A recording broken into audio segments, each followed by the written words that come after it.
tiny people when we play with them. Woo, woo. We paint tiny people when we play with them. Hello and welcome to episode 24 of Miniatures Monthly.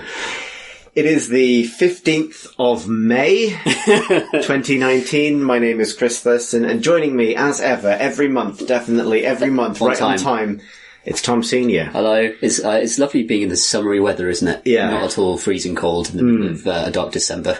I've got some bad news for you, Tom. Oh, what's that? It's December.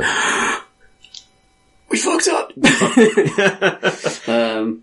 We just got busy. We just got quite busy. Life's been a lot. Life's been a lot for a long time, and it has been 8 months since the last time we did this. Very sorry for that. I think our strategic error was putting the word monthly in the name of that podcast, and also promising to do them monthly. Yeah, it was both of those things. So, yes, not wholly to make light of the magnitude of this fuck up. We really have, I think the only thing we could do to ameliorate this scheduling disaster would be to share the email thread that has extended through, or email threads through most of this year saying, how about next weekend? On and on and on till 8 months passed. It's been a lot, and we've not, either of us, been able to make time for either this or, to be honest, hobby in general through big swathes of this year. And that's something I think we'll get onto. And I think I've certainly learned the lesson. Never put a cadence of time in the title of your podcast. It's a bad idea. But I do also understand how important these schedules are to people. So I think one thing at the top of this podcast for us to get into is what our future plans are. Because I think we were just discussing this, and I think life is hopefully going to get a little bit easier for both of us in the new year, but it's not necessarily slowing down completely. I know I've had a complete career change. You are engaged now, Tom, and have a wedding to imminently plan. Gotta do that. Yeah. So we're not going to commit to monthly. Given that the podcast is called Miniatures Monthly. Yeah, we might have to look at the name of the podcast. Yes. Potentially. But we're having a think about that. But it'll be the same type of stuff. We still want to keep doing it. That's the main thing. Don't worry. Yeah. There's still a lot of enthusiasm for this idea, and particularly, I think, a lot of enthusiasm for the community that has initially grown up around this. Yeah, for sure. To the extent, I remember, not to skip ahead too much, but being at the London GT in September, where there were a lot of Minis Monthly listeners and community members wearing Minis Monthly t-shirts, a podcast at that point that hadn't happened for 5 months. And realizing for my own part that this was for me now primarily a community first, and anything that you or I could do to support that or direct people to it via a podcast was ultimately secondary. That's not to abdicate, responsibility too much, but to further the point, I think there's a version of the future where we relaunch the podcast with a new name and do it as a regular check-in on our hobby lives rather than committing to this schedule. Yes. But if we could get one out in January, that doesn't mean we won't. Absolutely. We'll try. It just means that I'm not going to write down at the end of the show notes for this episode, we'll be back at this day. At this time, yeah. Obviously, appreciate that that's going to be disappointing for people. But it is what it is. And I'd rather go out with I don't know if it's either a bang or a whimper. I'd rather go out with a sign that said very clearly, I'm leaving now. No one's leaving though, it's fine. No, indeed. It's going to stick around. It's just, sorry for the long break. It's been wild. Because of the long break, it is, you'll be very relieved to hear, there's no sense that we're going to do a news section. I mean, goodness me. We'd be here until Christmas. I listened to the beginning of episode 23 this morning, in order to get up to speed on the latest happenings, and we were, in that episode, Warcry had just been revealed, and we were extrapolating the kind of game it might be from the reveal trailer, and also I was saying completely wrongly that this definitely wasn't going to be the sum of the updates to the Slaves of Darkness faction for Age of Sigmar. We now sit here in December, having just played Warcry, which we'll get to in a bit, me sat next to the new Slaves of Darkness Battletome. Yes. With all the answers on those subjects raised in April. So we can at the very least update you on that. Yes. But everything else, the year of, apocalypse and oh Christ, there's been so much, like Aeronautica Imperialis, Beastgrave, Bone Reapers. We'll get to some of that stuff, but we're not going to try and round it all up, because you probably don't want to hear it, and we're not the people you should be getting that news from, because that news was news in June. I think we'll pick stuff out that have kind of inspired us, because there's been some great models released and some cool stuff announced, and the stuff that's really tickled us, I think we'll focus on for this catch-up episode. Yeah, and actually more broadly, I think it's almost a bit like going back to the first episode in a way, because we both had different experiences of the hobby over the last 6 months, and it's meant different things. So, in the very first episode of this podcast, we went and talked about why we'd gotten back into this stuff. Yeah. Tom, what has your 6 months been like? Well, 8 months, even. The problem was that I was forced to move flat because we got chucked out of our old place. And for miniature stuff, that's surprisingly disruptive, because everything has to go into boxes safely. And then actually just unpacking it all and sorting out again of finding space in a new flat and in a new place. And also my lamp broke. Oh no. So, and with the winter nights drawing in, it's become increasingly hard to paint. So the sort of window of hours that I have to actually do hobbies shrunk and shrunk and shrunk. But hopefully over Christmas I'll get a new lamp and get back on the hobby. But just the kind of, that life disruption has kind of pushed hobby to one side. And also hobby, like, this hobby requires a lot of concentration, and I know it can be like meditative in some ways, and a great distraction, and something that doesn't involve screens and is very creative. But you do have to engage your brain quite a lot to really think about what you're doing when you're coming up with paint schemes, when you're actually like applying the paints. And I felt almost too exhausted to do that level of activity in my downtime. So my downtime has been much more passive activities, like watching television. And I'm keen to sort of like spark up my brain and get that creativity back and get the hobby stuff going. Because for me, it's richer than just sitting down and watching 8 episodes of The Expanse in a row, which is a thing I might have done this weekend.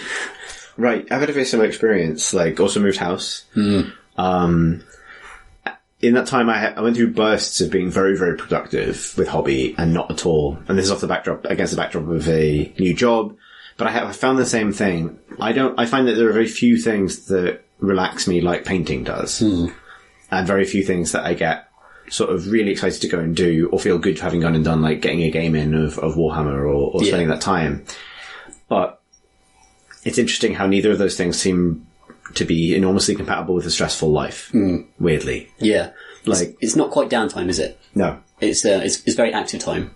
Even if it is a break and it is recharging, it's almost there's a barrier to sitting down to do it. It's like, this is going to be a few hours of involved activity. And that, like, we'll get too into it, but like, if you've got a busy life, but also the way that, the world is happening around us and the kind of political turmoil, stuff like that, also applies an extra layer of stress, I think, that people don't really talk about. But when things are tumultuous, there is that underlying layer of anxiety, and I think that does change the way you want to escape and the types of escape that you choose when you sit down and you have that spare time. I think about this a lot, and I think this is worth digging into a bit, because I think we were talking about this earlier, but so many people that I know have been through that this year. And I think we're living through particularly tumultuous times for various reasons. There's a lot of uncertainty, a lot of things to track, and there are times where the hobby, because of its ability to completely consume your planning and your thinking and your hours when you're kind of actively engaged in it, can be a great distraction from that. But it can also be really hard to square against it, and it is set against forms of distraction that are that ask far less of you. So I've been through periods of very busy hobby activity this year, but also through some real slumps, and I'm just coming out of one now. And in that slump, I played a lot of Destiny. Like, not to turn this into regular CNC, but like, I went off and ground out the big title for the last season, and I got it. And I did, some real traditional MMO graft to do that stuff. And that's because, that was just sort of at my fingertips. That was something I could slip into. Because I've put myself in a situation post-move where I knew what hobby had meant to me in the previous house, and I wanted to make sure there was a space for it in this place. And I am sat there right now. I built myself an L-shaped desk, which has my work computer. I work from home now. Work computer on one side and my hobby desk on the other. And what was incredible about that is I found myself doing far more work. Because I'm always at work. Like, my thought had been, I work remotely for a team that is distributed throughout the world, and I have the freedom that comes with that, which is amazing, and the downside, which is being almost always on call. Yeah. And needing to respond to things often very quickly. I had kind of imagined a world where I could sit and, sort out my emails, make sure everything's, done, and I've made some progress, and then in my breaks, rotate 90 degrees, or 45 degrees, paint some models, and then break over, rotate back. But what I found was I was always at work. I couldn't actually relax. Miniatures painting for me requires that I don't have other distractions. Yeah. Whereas in my breaks, I would alt-tab into Destiny and play for half an hour. And that, earn some progress towards a badge or a gun or something like that. Yeah, maybe and it's it all the way slipped. Maybe it's the way that hobby chunks up your time. Like, yeah. How long does it take to paint a model? Like, you can... What are your goals for a hobby session, for example? I think these are the things that I have to ask myself. I rarely set myself a goal for a hobby session. I'll sit down and I'll do as much as I want to or can. Whereas it might be healthier to say, I'm going to paint one model in 2 hours. And that is my block of time uninterrupted. And then I can get back to other stuff. But it's very hard to have that discipline, especially when it's supposed to be an enjoyable, escapist thing. Like, you want to just be able to slip into it and not worry about how long it's going to take. But you're right about it requiring very intense concentration. Like, being constantly distracted by stuff is just not going to work if you're painting something, really. And it's a shame in a way, because I think about this a bunch, I think this is, the most rewarding sort of leisure thing in my life, aside from pen and paper role playing, which fits into a very similar bracket. Right. And we've talked plenty on this podcast about all the different parts that go into that, from the sort of the community aspect to it, to the sort of window shopping aspect of it. Yeah. Like, it's funny, like, I've probably spent a tiny percentage of the money I've spent on miniatures as I have on pen and paper role playing, which will probably always be my first love, really. Yeah. But there's something about the collecting aspect, the, planning a new project aspect that is super appealing about miniatures. And I think I said on the last podcast, actually, because I heard myself say it this morning and I've forgotten I'd said this, I think there's some danger in that, like when you're time poor for hobby, getting over-invested in the window shopping aspect or the fantasy hobby aspect, because you don't have time to do it, but you do have time to buy it, which is a real dangerous place to be. That's the worst possible place to be. And I have been there this year. Like, I want to be open about that. Like, I've started projects and moved away from them. Like, I started Slanesh after the last episode where I talk about the New Keeper of Secrets model. Yeah, right. I went and bought the New Keeper. It's in my cupboard and I haven't painted it yet. I've made a start on a Chaos Space Marines army that is plodding extremely slowly. I decided that my present I would buy myself for the house move. The house move is a bit of a nightmare. I really don't recommend moving house and then having your movers bail on you 3 days before the move. Oof. That sucks. Jeez. That really sucks. I had to hire a really nice man with a van to help me move all my Warhammer. Yeah, right. And other goods that I own. Clothes and that. Things. But my sort of self-present for that was to pick up the Titanicus Warlord set. Oh, nice. Which I had wanted for ages. It sat there. I haven't cracked it open yet because I just haven't, sort of... I'm almost trepidatious about it. I don't want to get into that too much, but like, that's something I'm really desperate to do. Yeah. But, my sort of shame pile has grown to the point where if I continue to regard it as shame, then it's almost like an existential threat. It's too much. So I'm just gonna, we can get to that when we talk about what we've been up to, I suppose. But, I sort of went through that ringer of, I'm still into this. And now where I am with it is realizing that while I have this backlog and all this other stuff, I need to find a scale of hobby that works for the life I have now. And this feels like the outcome of 6 months of trying to get my product, my painting rate back to where it was, overdoing it sometimes, doing too much and burning out. All of these things that probably could have been stories told on individual episodes of the podcast if we've managed to get it out, but I've aggregated into this sense of like, okay, this is me coming back to it. Last couple of days I've had some really good momentum for it, helped by some new releases that I really like. Let's figure out what I'm going to try and do, as you say, with goals this month. Let's, plan for the next game I'm going to play. Let's rebuild this and figure out how to factor it into a different way of getting by day to day. I guess tournaments are quite useful for giving you a kind of deadline for stuff. If you can't set deadlines yourself, like having to have an army for an event is a pretty motivating factor, which I know you've done some events this year as well. Yeah, so behind you right now, Tom, is the 800 point Soul Blight Vampires army I painted in a week. Oh, yeah, nice. That was the last big gasp of hobby I did. That was for a doubles tournament, the doubles tournament at London GT. Oh, yeah. And that was September, and I was can't go into it. But yeah, so I painted 800 points of Soulblight converted, so all female Soulblight vampires.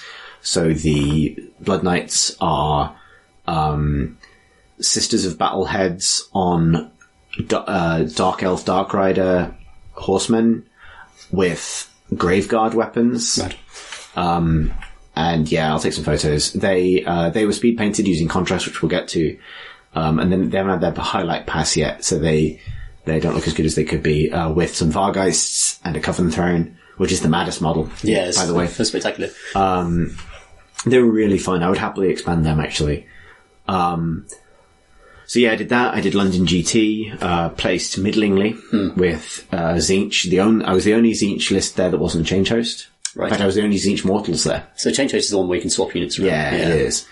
I had a good time. Again, it feels weird. Like, I feel like I can't really do the battle report because it was 3 months ago. Yeah, right. But I had a good time. I went through the real ringer of like not being sure whether I wanted to do it midway through it, Right. but sort of sticking with it. And there were plenty of Minis Monthly people there who helped sort of buoy along through that journey. I think I realized some things. One was, I don't think I will. There are things or experiences in life that I will undergo a certain amount of inconvenience for. Music festivals are a good example of this. Sure. I'm not mega into camping. I camped a lot as a teenager, and I don't think I actually enjoyed it. Like many things we do as teenagers. Yeah. But like for the right bands, I will sleep in a tent. Yeah. Similar thing applies to miniatures events. Miniatures events come with built-in inconvenience factor of carrying things that you're protective of that want to die. They want to snap in half. Yeah. And the fuss of that is frustrating. In fact, there was a moment I had the scary moment. Someone knocked over the chair that had all my miniatures on it during out London GT. No. Almost everything survived, and everything that died had broken along sort of very clean lines, so it was fixable. And it was strangely unapologetic, which was annoying, but I'm extremely conflict averse. So I just sort of went, yeah, this is good. Thank you. Yeah, exactly. But nonetheless, the other side of it is they had moved the venue. So last year, London GT, when I did report back from it, was in the Olympic Stadium, one of them in London. And they had these nightmarish security lines that took hours for everyone to get through because they hadn't realised that there would be bag checks. Imagine bag checks at a Warhammer event. Oh my god, yeah. At a Warhammer event that has like something ridiculous, like 440k players and 200 AOS Incredible. players. It was like half a day to get in. It felt like it.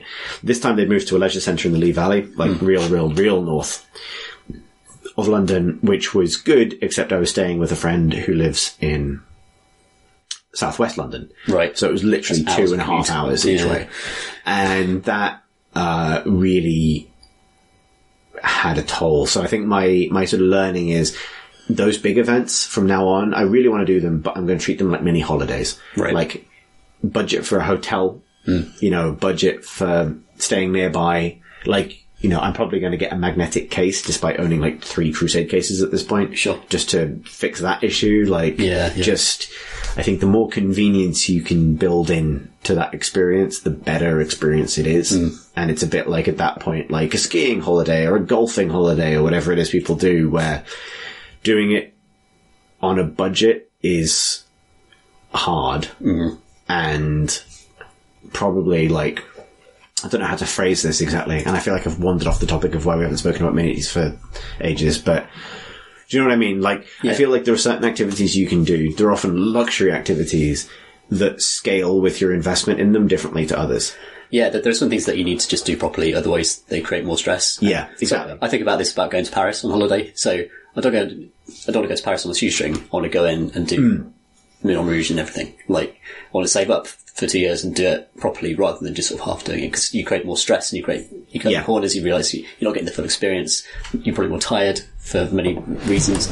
Yeah. And like, tournaments are stressful, even without all of the hassle of the admin of getting there and stuff. Like, I enjoy playing with people, but there's still that kind of interpersonal, you know, a load of strangers, and so there might be dicks, and you never know quite what's going to happen. So there's that kind of tension there as well. Like, the actual games are really satisfying, and the hobby on display is splendid, and it's amazing to see a hall full of people playing Warhammer. It's a really cool thing. The sound of dice rolling and people joking, it's great. But you're right, there's a lot of stress involved. Yeah, there is. I think you're absolutely right. I think it's about knowing that you'll have a better time saving up to invest in doing it properly. Because there are little things like, you do meet people that you really get on with. Yes. And, you know, but if you are staying 2.5 hours away, you're not sticking around afterwards for a pint. Yeah, that's true. And like, that's kind of the point. Yeah. Like, the point's the point. I will say, on the positive side, I don't want to sound too gloomy, I had some really amazing games in that event, and I can't blow by them because it's been ages, but, I had a fun army that I really liked running, which is a big thing. And, I had one of the best games of AOS of my entire life against a Nighthaunt army, where we both had chronomantic cogs. Right. So we were both speeding up things by 2 inches. Right. So I had this one block of 30 Zangor that can run and charge, getting +2 to run, +4 to run, +4 to charge. Oh my god. Literally just Sonic the Hedgehogging up and down the board. Doing Hill's sped up footage of Beastmen running forward. While he had this clump of heroes, so including an allied vampire lord and various Nighthaunt heroes, that was being very slowly chased by a purple sun that the changeling had dropped on them on the first turn. And it was very, very funny because the purple sun on a 6 instantly kills models below a certain wound count. Yeah, so it turns to amethyst or something. It turns them into amethyst statues. So it was chasing these Blade Gate Revenants and these heroes and not doing anything until the turn where it turned a Vampire Lord to amethyst statue. Wow. It was really, really good. Did you bring the purple sun? Yeah. He's there in my cabinet. Yeah. I can see his face staring at the side of my head. So we've both had the experience of moving house with hobby, which I think is actually maybe worth returning to because it's a real thing. It's a nightmare. It is a nightmare. And you mentioned, but I wanted to return to it, the difficulty of finding a place for your, for this post-move, post-new place. How have you found that? I have too much stuff, basically. It's fundamentally I have too much stuff for a flat, really. I think more so than there's kind of space issues. Like, it's hard to find the space for it, but we've got loads of storage in the flat. But the thing that's really put me off is the impermanence of living in a place that I could be chucked out of and have to really do it all again. So the reason I still left loads and loads of my Warhammer in the boxes that they moved in is because part of me doesn't want to unpack them because a landlord could move us on at any moment. Right, yeah, because you were faced with that really abruptly, weren't you? Yeah, so they're just they want to rent it to students, so off you go. And that, you can't set up shop properly when that's kind of hanging over you. So when our lease is up, you face the prospect of having to pack it all up again and having to take care of it all over again. And so for that reason, for months and months, most of it is still packed. Just because of that sense of impermanence, that sense of insecurity. Yeah. Which is just an unfortunate consequence of the renting lifestyle that we're forced to adopt. Indeed, yeah. It's interesting, for me, because, I find that miniatures and this hobby specifically have a huge relationship with nesting, basically. Yeah. With, building space for yourself. So, I moved into a new rental place. We're in my office now, which I built to support my interest. I made some decisions to try and, I've got a glass cabinet for my models, things I wanted to do for ages, in the knowledge that this is impermanent as well. Right. I'm hoping that, when our year is up, we'll just get another year. But I did that in defiance of that. I almost made the opposite decision, but for the same reasons. It was knowing I wanted to sort of do it because I knew that otherwise I would wait.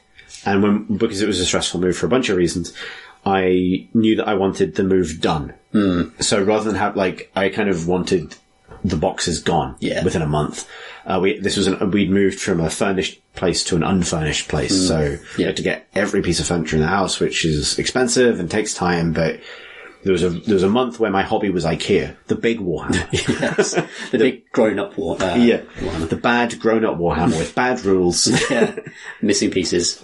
When Games Workshop made desks. Oh man, yeah. Well, it would be called something like the kind of like blood scourged, Yeah. surface Writing sanctum. Yeah. Oh, I'd actually buy that. I would buy that. Like, or what if Warhammer had IKEA names? Even better. So, like, what's this cavalryman called? Skull. Bongi? Bonky.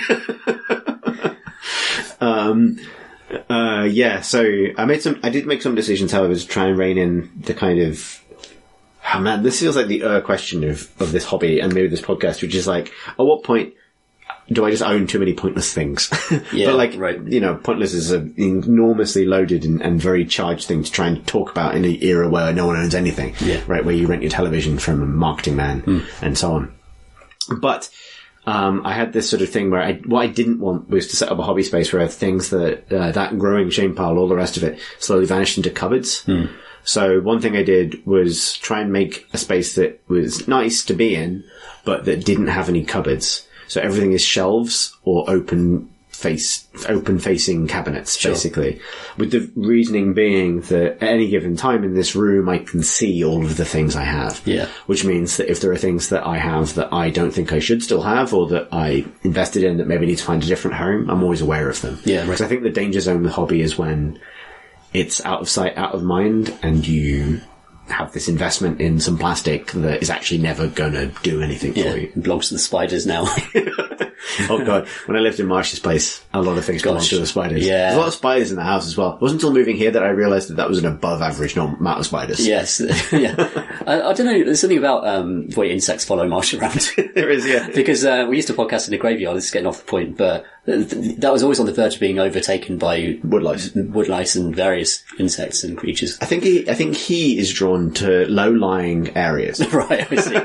Yes. I think they may be where he spawns. I don't know, but nonetheless, I now live on a tall hill in a relatively tall house, and far fewer of those issues. However, this attic that we're in now, my new office, when I first moved here, it had a dying wasp's nest in the loft nearby. Oh dear. And what this meant is it would generate.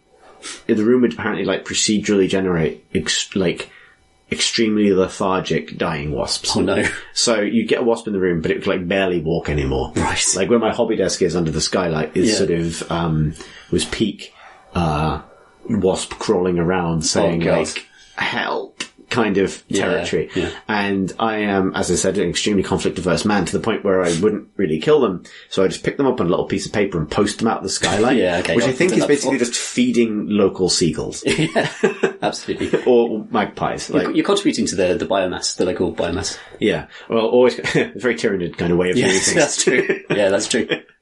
Always contributing to local biomass.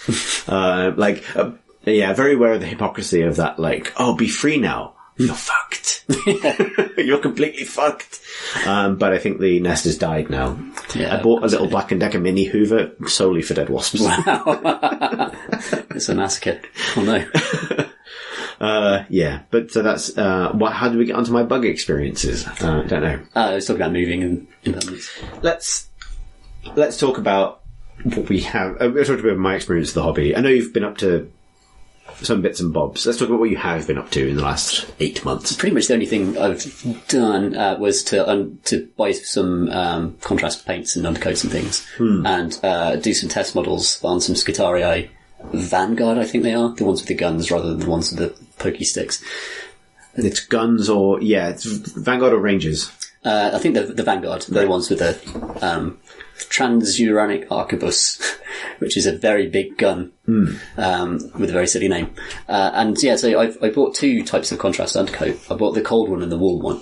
They're both white, but there's a kind of bone-coloured one. There's a greyish one, basically, because I wanted to see, and it has a dramatic effect on what happens to the colours in the finished state. And I wanted to go for kind of mottled reddish cloaks that were not just one colour, but lots of different kind of colours. And actually, contrast is beautiful because it's like painted with watercolours almost. It stays wet for so long, and you can really blend stuff together and mess with it while it's on the model. They were designed to help you speed paint, but actually, I think we both discovered ways in which it's just a very flexible, useful tool for certain things. I love contrast. We should get to it, but I love the Skitarii models. They're such a cool kind of I love that kind of steampunk. It's not quite steampunk, it's kind of... I always think of it as like Victorian science fiction. Yeah. Which is distinguished from steampunk only because steampunk is something that's been like retroactively applied to Victoriana. Sure. Whereas like if you look at like War of the Worlds, like actually, Tom, a friend, Tom Walton, who works for GW, designed a bunch of miniatures recently, but including the new Adeptus Mechanicus flyer that got announced, which looks like an ornithopter from Dune. Yes. But it also has that kind of like Victorian idea of what a spaceship would look like. Yeah, kind of thing. Because all of their tech comes from the golden age of... It's kind of bastardized from the golden age of humanity. And it gave Warhammer's vision of that, Warhammer 40,000's vision of that, appears to be a kind of Victoriana type thing. But there's also a kind of scrap metal feel to them as well. Like things have just been bolted on, they've been improvised, they've gradually replaced bits of themselves with various pipes and machinery, and it's all exposed. And that's a wonderful thing to paint. And those models are just like so cool. And I love the kind of desert wastelander raider kind of feel to the infantry in particular. Because the infantry are kind of, they're going to get mown down in a real 40k battle. But there's something quite Dune about them. Like they come out of the desert, they come from Mars, and they just relentlessly hunt people down because they just have this singular vision, this singular kind of purpose to them. And that comes across in the models, the way they're kind of all running forward, the way they're all aiming all the time, and got all their gadgets and like little weird kind of communicators. It's just a wonderful range of models. It's really, really great. And so there's such a kind of strange variation within that because they've pillaged bits of technology from the Golden Age. You'll get the Castellan robots, which are these kind of almost like a 1950s vision of what future robots might look like, with dome heads and that kind of stuff and reflective visors. But then you get, as you say, the ornithopter, and then you've got like the troop transport, which is almost like a World War II kind of lander, right? So it's this kind of mishmash of human history that has somehow survived into the 41st millennium and is being reinterpreted by the Skitarii and the Adeptus Mechanicus in this new world. And that's such a cool fantasy, a cool kind of visual idea for an army. What's your goal for models? Army, kill team? So kill team first. So I want to play some kill team. Kill team first. I've got a bunch of kind of troopers now. I've got 3 or 4 boxes with various kind of gifts. So I'll get a nice hall of infantry, but I really want to paint some Castellan robots. And once you start adding on bigger units like that, you're getting into army territory. Yeah. So I could see myself having a AdMech army just because I love the models so much. Even if I never actually end up playing with them, I'll still enjoy painting them up. I'd happily play some 40k. Like, I think I finally found my 40k sort of faction, I think, with the new Chaos Space Marine Codex, which was a month ago at this point, but it is news for us. Partly because I think I'd realised that both of the armies that I'd been looking into previously, Necrons, which I still love, and Thousand Suns, are both really light on something that I think is really core to 40k, which is that really granular list building and sort of army planning. Yes. Necrons are very, very short on options, because being souls trapped in standardized machine bodies will do that for you. And Thousand Suns are just kind of not really about gear. Like, they're about which spells you pick and stuff like that, which is not represented on the model. Yeah. But actually, I think a lot of 40k's appeal to me comes from that sort of build your army, making very meticulous choices about how everyone is armed kind of thing. Yeah, right. And Space Marines just happen to have a real monopoly on that, I think, in terms of customization and fitting into existing army patterns and so on. Sorry. And so, loving Chaos stuff as I do, that book coming along and realizing, actually, I love the new Chaos models that came out this year and that kind of stuff, but there's so many cool things you can do with them. And so what I started working on, and I've only finished one model, but I've been slowly building the rest, is a Red Corsairs army, cool. Who are the sort of raiders from the Maelstrom. Yeah. They are renegade chapters rather than one of the first legions. So the book Vigilus Ablaze, which was one of the Imperium Nihilus kind of campaign books, came with loads of new rules for renegade chapters as opposed to first, founding legion renegades. And I really like the Red Corsairs rules. I really like the paint scheme. And Red Corsairs are basically pirates that sort of come out of the warp but they're also relatively recent traitors. So one thing I wanted to do is establish that, like, these are Marines from other chapters that have recently turned. Right. And so in a sort of opposition to Thousand Sun stuff I already have, or the AOS stuff I've been doing. I wanted to do what does recent chaos look like? So, for example, I've been working on Khorne Berserkers, which are obviously a unit type, but the models are super old, and people tend to associate Khorne Berserkers with like the big Khorne helmets and the sort of like World Eater stuff. Yeah. But I wanted to do them like, what do Khorne Berserkers look like when they're at the start of that journey? And they haven't got all the accessories yet. Like, they don't show up to work day one as Khorne Berserker, having bought all of the gear. Yeah. You know what I mean? Yeah, I've got to take those skills first. Right. So I did some sort of strategic swaps with a friend. I had a friend who wanted to have Primaris Reavers in his army, but wanted all of the full helmets and stuff. Right. So so Primaris Reavers have these bare heads where they have these like skull masks. That's perfect. So I'm using them as on Chaos Space Marine bodies for Khorne Berserkers with the sort of Forge World resin chain axes and stuff. That's really cool. Cool. I'm really, really enjoying that. That's a bit of a slow build. Like, I just get it to 500 points, 1,000 points. Yeah. But that might be a good foil for your Skitarii. That's a good idea. Yeah. We will probably get similar points on you. And then I finally found a home for the armigers that I have from Forgebane, which I got for the Necrons. Oh, yes. But because Codex Chaos Knights was actually really fun as well. Picked that up. And that had a piece of lore in it that I liked so much that I realised that I would actually do one of the book colour schemes if I ever do Chaos Knights. Yeah. So there's a house called House, which I wanted to run alongside Chaos Space Marines. The house called House Khmer. And I love this as a bit of like army setup, basically. So it's this noble house of Imperial loyalist knights. And then one day, the Ultramarines show up to exterminatus the shit out of them. Right. Because they are a traitor legion. And they are not. They do not believe that they are. They're not a traitor household. They don't think this is the case. But they are now. They are kind of now, but by default. So they flee. Right. So a lot of them die and they flee into the warp. Also, then they get stuck in the warp. They get drawn to the Eye of Terror, or the Great Rift, the Cicatrix Maledictum. Yes.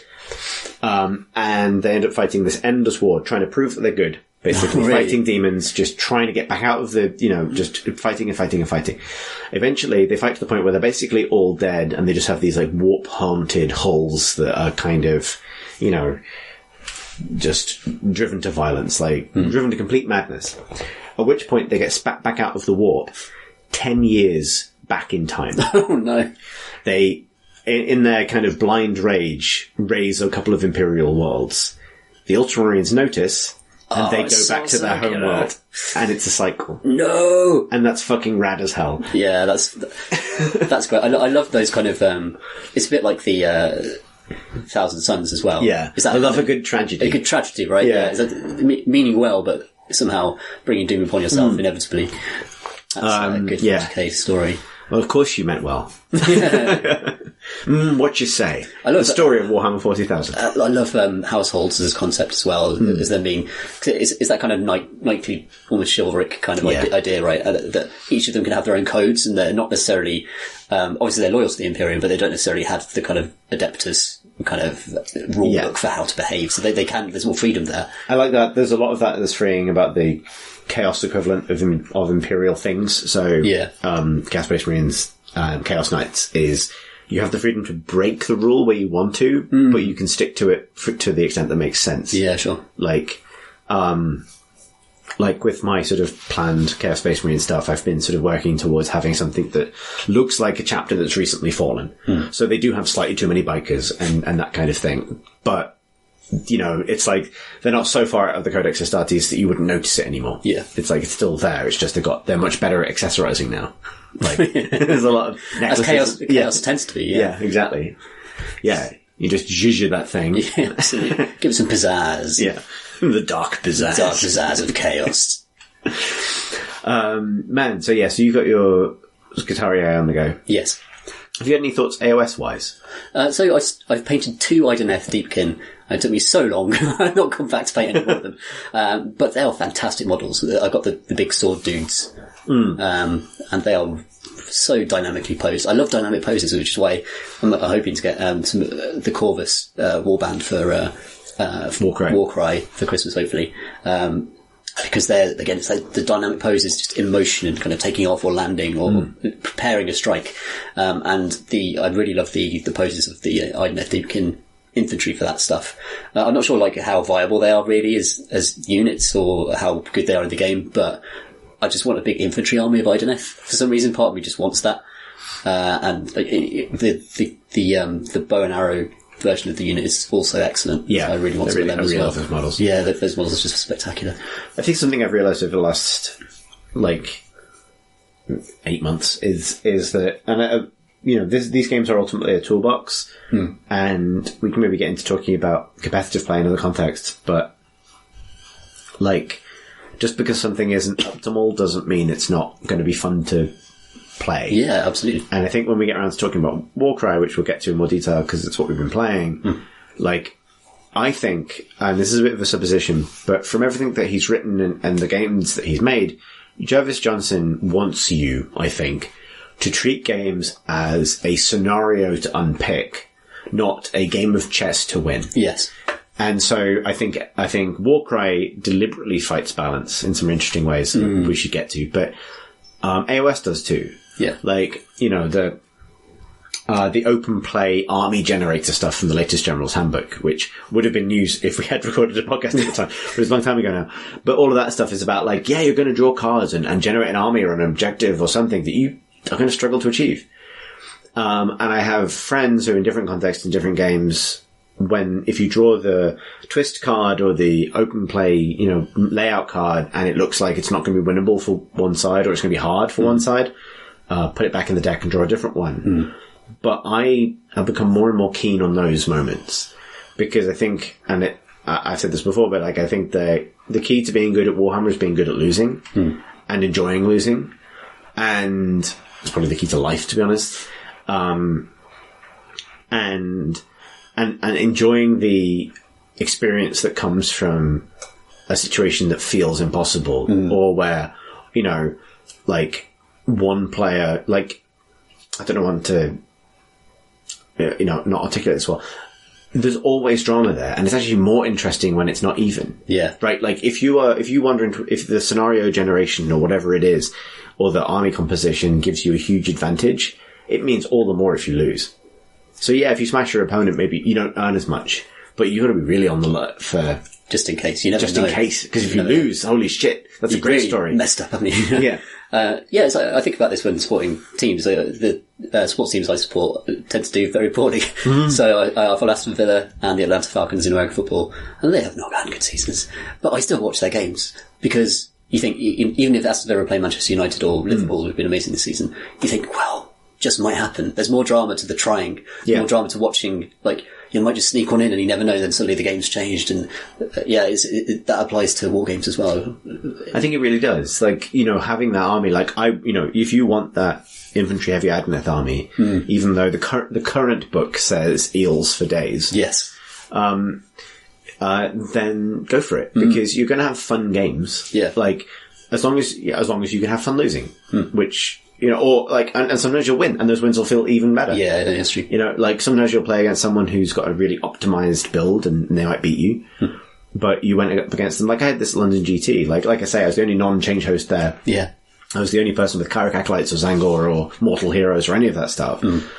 And I think I went 2 and 3, but placed mid-table, but I won some games. Yeah. I beat a change host. Nice. I had a Zinch mirror match. That's awesome. And, beat them quite heavily because I knew it well enough to know what its weaknesses were. Right. But also it's Change Host doesn't really like having an army that's as good at casting as it is with 30 Zangor.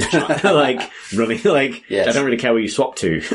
Yeah, they'll get you. Because I think it was Knife to the Heart as well. So it was gosh, right. It was you can dance around swapping things, but stop this. Yeah. Yeah.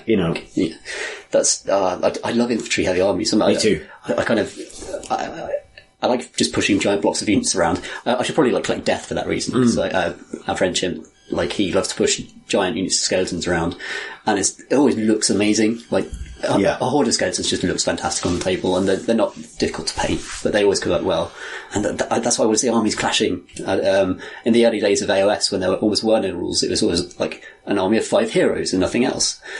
Whereas now it feels like you're seeing proper armies there's just enough incentive to take infantry blocks to keep armies looking cool and looking like proper armies. Yeah, and there's still other sort of monster mash builds and things that have these sort of limited model counts. Yeah. But one thing I think is neat, and that I've come around to quite a lot, is that, I can see the appeal of competitive AOS.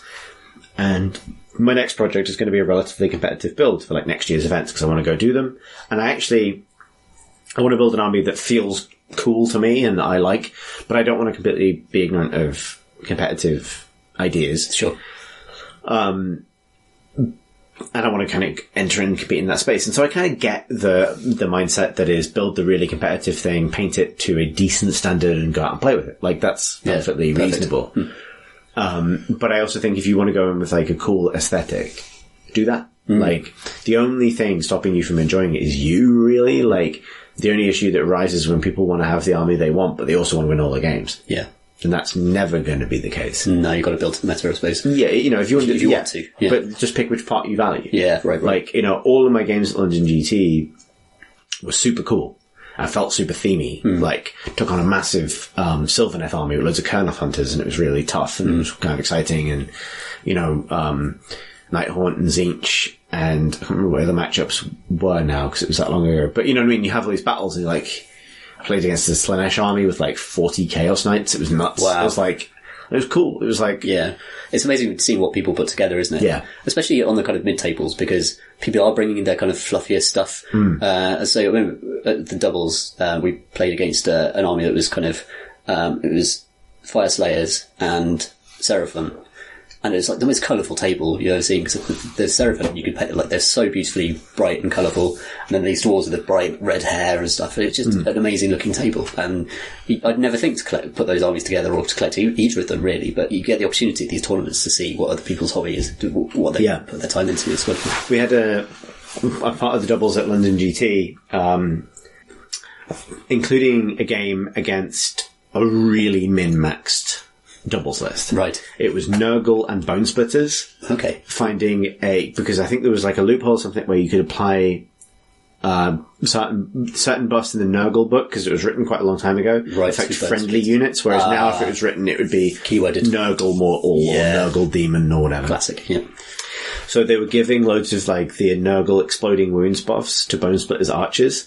So it was like 400 shots, 6s do 2 mortal wounds and split into extra hits kind of thing. Blimey, yeah, right. And I was playing my kind of themey doubles list, which is my Soul Blight vampires and Flesh Eater Courts. Yeah. And so for the theme that we went for, like the idea that I came up with for my Soul Blight is it's almost like a kind of monastic order, almost like a kind of Mirror Darkly Sisters of Battle kind of thing. Cool. Like blood nuns, basically. Right. But the notion is that what they practice is being resistant to the curse of vampirism. So not drinking. So the Sisters of Silence masks? Yeah. I've painted them like muzzles. Awesome. So they're like muzzled vampires while they're blood knights. So while they're still blood knights, they wear these muzzles. And they sort of deny themselves the first until after the battle. If they succumb in the battle, they become Vargeists, like these kind of beasts, like they've given in, who are still then ushered out in front of the army as this chaff. And if they can show this sort of resistance to the curse and kind of master their thirst and all the rest of it, then they ascend and become like the sort of vampire lords, the sort of matriarchs sat on the throne, the Coven throne, like drinking wine from a goblet. And so the whole thing is twisted because it's like, it is a control mechanism. Like it's restraint. It has a purpose. It's also a curse. It's, it's all the rest of the stuff. But they're accompanied by these Flesh Eater Courts, and my friend Matt of Hipsterhammer has done his I forgot what the ghoul hero is called. Courtier, the ghoul courtier. It's done up like a little town mare. It's running around a little bell. And so it's like this little sort of, procession of like local village idiots. And like the fancy ladies have come to town. Yeah. And so we're going to follow them around. And we were up against this like, we're going to shoot you. We're going to have one shooting phase and destroy your entire army. Like Death Star thing. And we had this amazing game where we got they got the first turn and they just whiffed all their shooting. Yes. It was like 400 shots and they just didn't roll very Yes. well. And then we had this amazing thing where I have like swift death vampires that can fly. And so we had this incredible turn where like just suddenly like all these vampire blood knights just sort of like teleport forwards. Yeah. Like riding over the first line of chaff straight into the second line. Amazing. Like these huge charges and pile-ins. And we destroyed like, because it was, what they did is they put lines, like board wide lines of plague bearers in front of lines of arrow boys. Sure. So you don't prevent the charge, right? Yeah, to prevent the charge. But I was skipping the charge and like slaughtering like 30 arrow boys Oh my God, with these that's kind of like vampires. We lost really badly, but it was amazing for that moment because it was like it was completely suboptimal versus like it was Theme for Days versus the finely honed. Yeah, finely honed. You know, really found a loophole. You know, clever combo. Like the first game we had. Involved in, because for this doubles you did 2 800-point armies, and one pair managed to run Kairos and Scarbrand. Oh my God. That's hilarious. So, Scarbrand, that was our first game, I think, and Scarbrand piled into some Blood Knights and automatically did 16 mortal wounds and killed the entire unit. God. Because Kairos is there, so Kairos has a once a game ability to change any dice to any other value. Yeah. So he, you know, it's like the ultimate Lord of Change and the ultimate Bloodthirster, just blimey, killing everything. And it was just like, so one turn he did 16 mortal wounds, killed an entire unit of Blood Knights, then piled in and killed the Vampire Lord, and it was just over. It was like, okay, that's it. Yeah. Must have looked amazing though. Although, in that game, Scarbrand got killed. He got bitten by a vampire queen. Right. So on the Coven Throne killed him. Yeah, wow. Yeah, just like, like they have like one bite attack, and it's like, dead. What are even the logistics of that? The Coven Throne is a massive. She had to lean out. Yeah. The Coven Throne, for avoidance of doubt, is a big bone throne. It's fucking great. Being carried by an entire regiment of ghostly knights. Yes. With 3 women on it, who are enjoying a big punch bowl of blood. It's one of my favourite models. It's great. Because I've seen chimps as well. Like you can build them in a few different ways, but the fundamental, the sculpts that are these kind of horse riders lifting this kind of ridiculously over the top bone structure on their shoulders is just fantastic. I can't believe I painted that 3 Vargheists and 6 Blood Knights in a week. Yeah, that's good hobby. It was nuts. It was the week after we moved in as well. Oh blimey! Maybe it's a kind of valve. I'm still not sure Pip's forgiven me. Was it hard to put together the kit? I did some sub assemblies. It's not terrible. Like it wasn't too fiddly. It's a lot. Like it's a good hour of following the instructions. Yeah, but it goes together relatively straightforwardly. I thought, like, because it looks like a complicated one. Yeah, like I think it was relatively easy because the Vargheists were super easy because they just are what they are. But because I was converting all of the Blood Knights, like they're all kit bashed. That was the real time consuming part. That makes sense. Yeah. Man, what were we talking about? Just tournaments being good. Yeah. I can't remember. Oh no! Oh, it was about Idoneth. It was about extra projects and stuff. Yeah, absolutely. Yeah, I don't know. I'm wondering because I've not seen a release that's really inspired me. We should talk about the Ossiarch Bone Reapers actually, because they have the models that entice me the most. Yeah. And I'd like to particularly talk about the hero model. Which Catacross. Mortarch of the Necropolis. And it marks a kind of, for me, a change in the way that Games Workshop are approaching some hero models, where it's not just the hero on a base, it's a scene. It's a diorama. It's a diorama that you move across the board. And this is kind of an interesting shift. I think it works brilliantly for that model, because the rules are great as well, apparently. You kind of...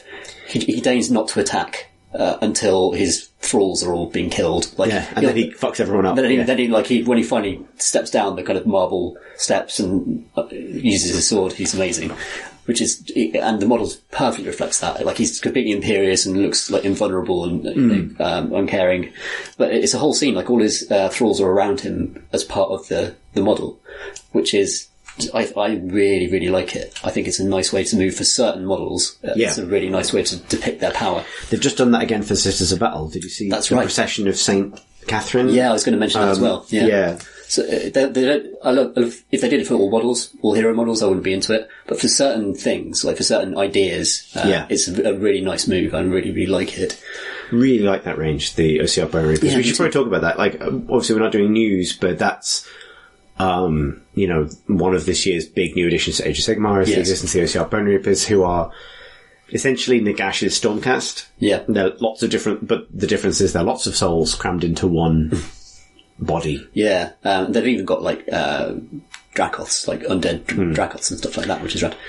They're kind of, they feel like AOS's version of Tomb Kings to me. They're not quite Egyptian themed, but there's similar kind of geometry to them, I think, in their iconic, their icons, iconography, which kind of reminds me of the silhouettes of the old range. But without just being, this is ancient Egypt. It's actually AOS. What's kind of wild is they're also basically fantasy Necrons, and Necrons were already sci-fi skeletons. So, it's all one giant circle. Yeah. They look great though, I really like them. I'm looking forward to seeing what people do with different colour schemes than the one that Games Workshop particularly chose. Because I think they could benefit from maybe like lighter colour schemes than just, was it dark blue and... I have a friend who put it this way, they suffered a lot from box art syndrome, where there's like a standard colour scheme for them, which is not that inspiring. Yes. But some of the alternate ones that are tied to particular legions and things are really cool. Great, yeah. Yeah. I bet they look great on tabletop as well. I've not actually seen them in person. Yeah, they do. They're quite retro in a way. Yeah. Like the standard infantry is on 25mm base, so they're a little bit smaller. They rank up really nicely, and they are kind of designed to. They're very disciplined skeleton hordes, so they're designed to rank up. They look like they could have been fantasy battle models, actually. Yeah, it's a really nice range, but in a good way. It's kind of. They came all of a sudden as well. Like, I wasn't expecting like more death, new death, and then suddenly it was like, oh my gosh, I've got all these new models all of a sudden, and they're really, really good. Like, I'd still love to have a death army. We've been saying this for years on this podcast. But I'd probably start with the Bone Reapers and start with their regiments. I can see that suiting you, actually, because it's a very strategic army as well. Like, big blocks of infantry as well, and a bit of magic. Yeah. Bit of magic. I'm into that. Some big sort of fucked up turtle dudes. Right, yeah, I don't know what's going on with those guys. Yeah, they're pretty weird. I was really sorely tempted by them, and actually like almost sort of swayed by that temptation. But then the entire Christmas release schedule leaked, and it leaked very convincingly. And then it proved to be true, because the first initial wave of things were true, which was the thing that kind of gave the game away that a Slaves to Darkness update was coming. So I held fire. Yeah. We should talk about Sisters of Battle as well. Oh shit, yeah, that came out. They've finally released Sisters of Battle and they look fucking amazing. Yeah. So the multi-part kits and the tanks and things are all coming in the new year. Right, yes. Yeah. And finally the pipe organ artillery piece returns. So it's one of my favourite models. Yeah. It's so right, like the Sisters are such zealots that they would build something like that. They just would. Yeah. And it really fits in with the rest of like the procession as well. I love the Sisters of Battle, they're great. Yeah, I think I've got a kill team in me, maybe. Like, I kept being tempted, but not wanting to overinvest, and that's what skirmish games are for. Yeah, that's true. Yeah. Yeah, I love the Canoness models. I think I've got to buy a box of them just to paint them up and just own them, really. Gotta own the Canoness. Yep, gotta. Yeah, great sculpts, great job with a much loved range. Great to see them back in plastic as well. Yeah, man, there's been a lot of good stuff this year. Like, I mean, we barely touched on Beastgrave, but they made a lot of cool base changes to the Underworld rules that all work really well. I'm not familiar with this, actually. So a lot of it's kind of granular stuff that maybe we don't have time to get into, but we could play at some point. But like, it's little things like both players get deadly terrain to place at the start of games now, and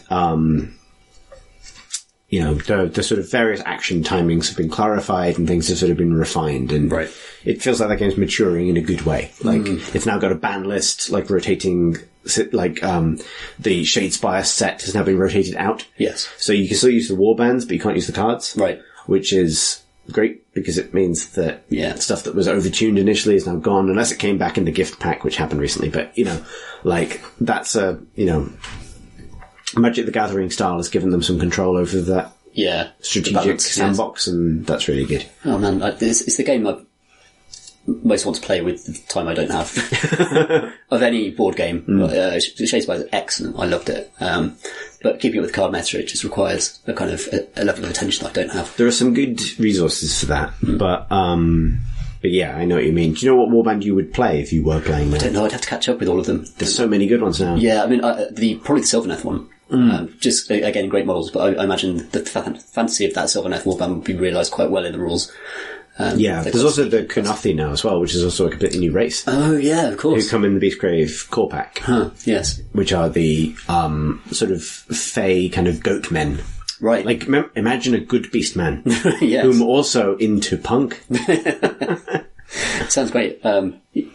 I've paid hardly any attention to Beastgrave. It just sort of came out in the background and carried on. A friend of mine referred to it as beef gravy, and now I can never read it in any other way. The box is a kind of meaty red as well, so... It is, yeah. It's delicious.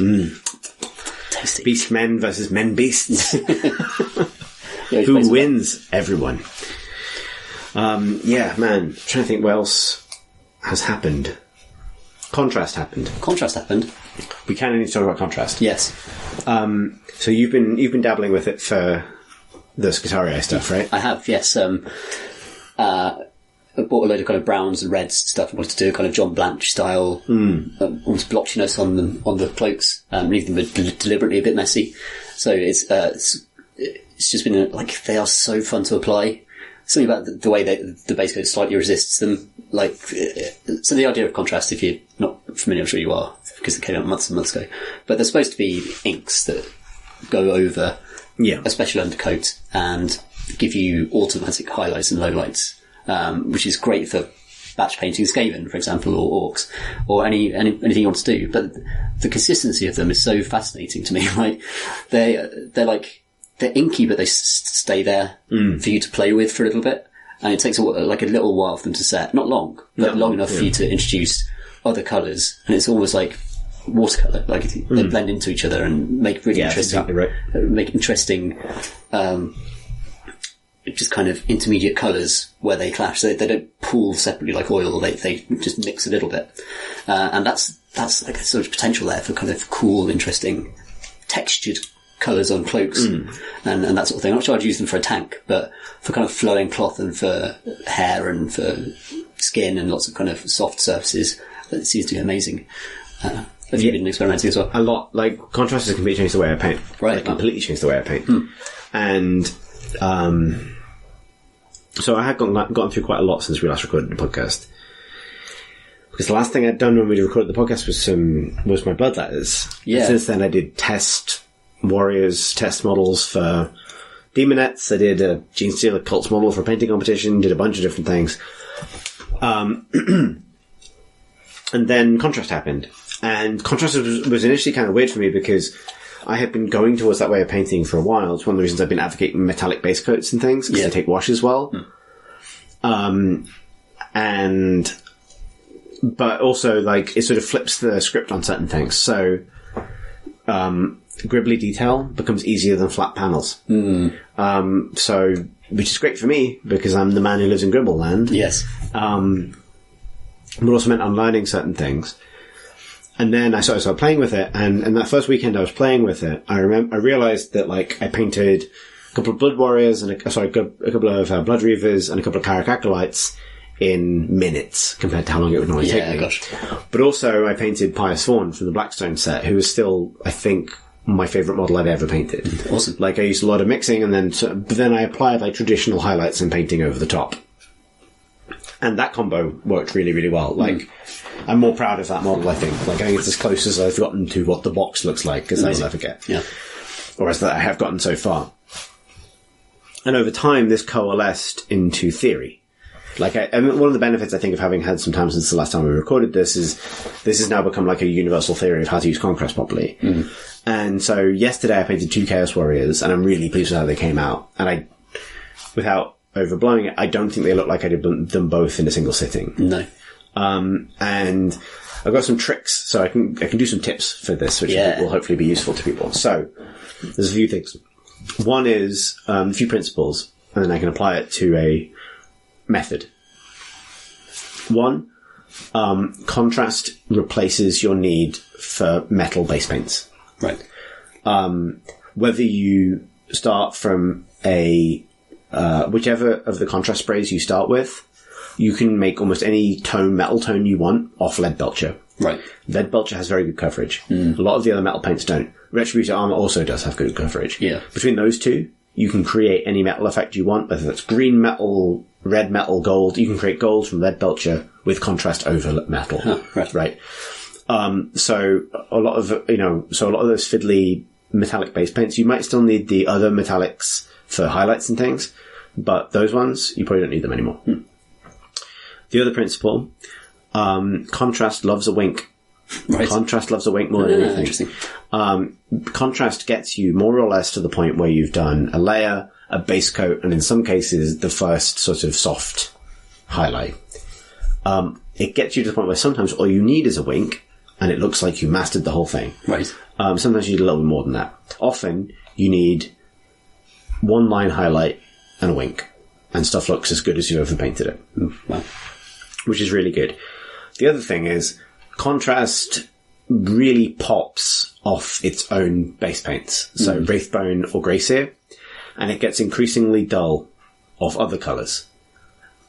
Which is, you would think, a problem, but it's actually an advantage.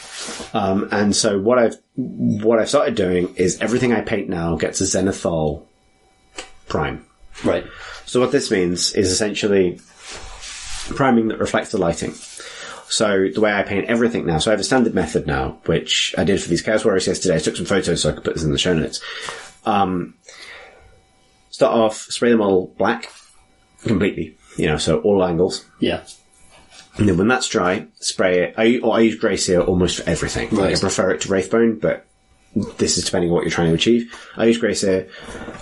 You spray Greyseer from above, and then you spray Greyseer around at about a 60-degree angle, spraying down, so daylight angle down on the model. Yeah, sure. And you have to use some judgment at this point, like where it's going to need slightly more and where it's going to need slightly less. Generally, the face, you want to make sure you're catching the face, weapon, key areas of the model. Yeah, sure.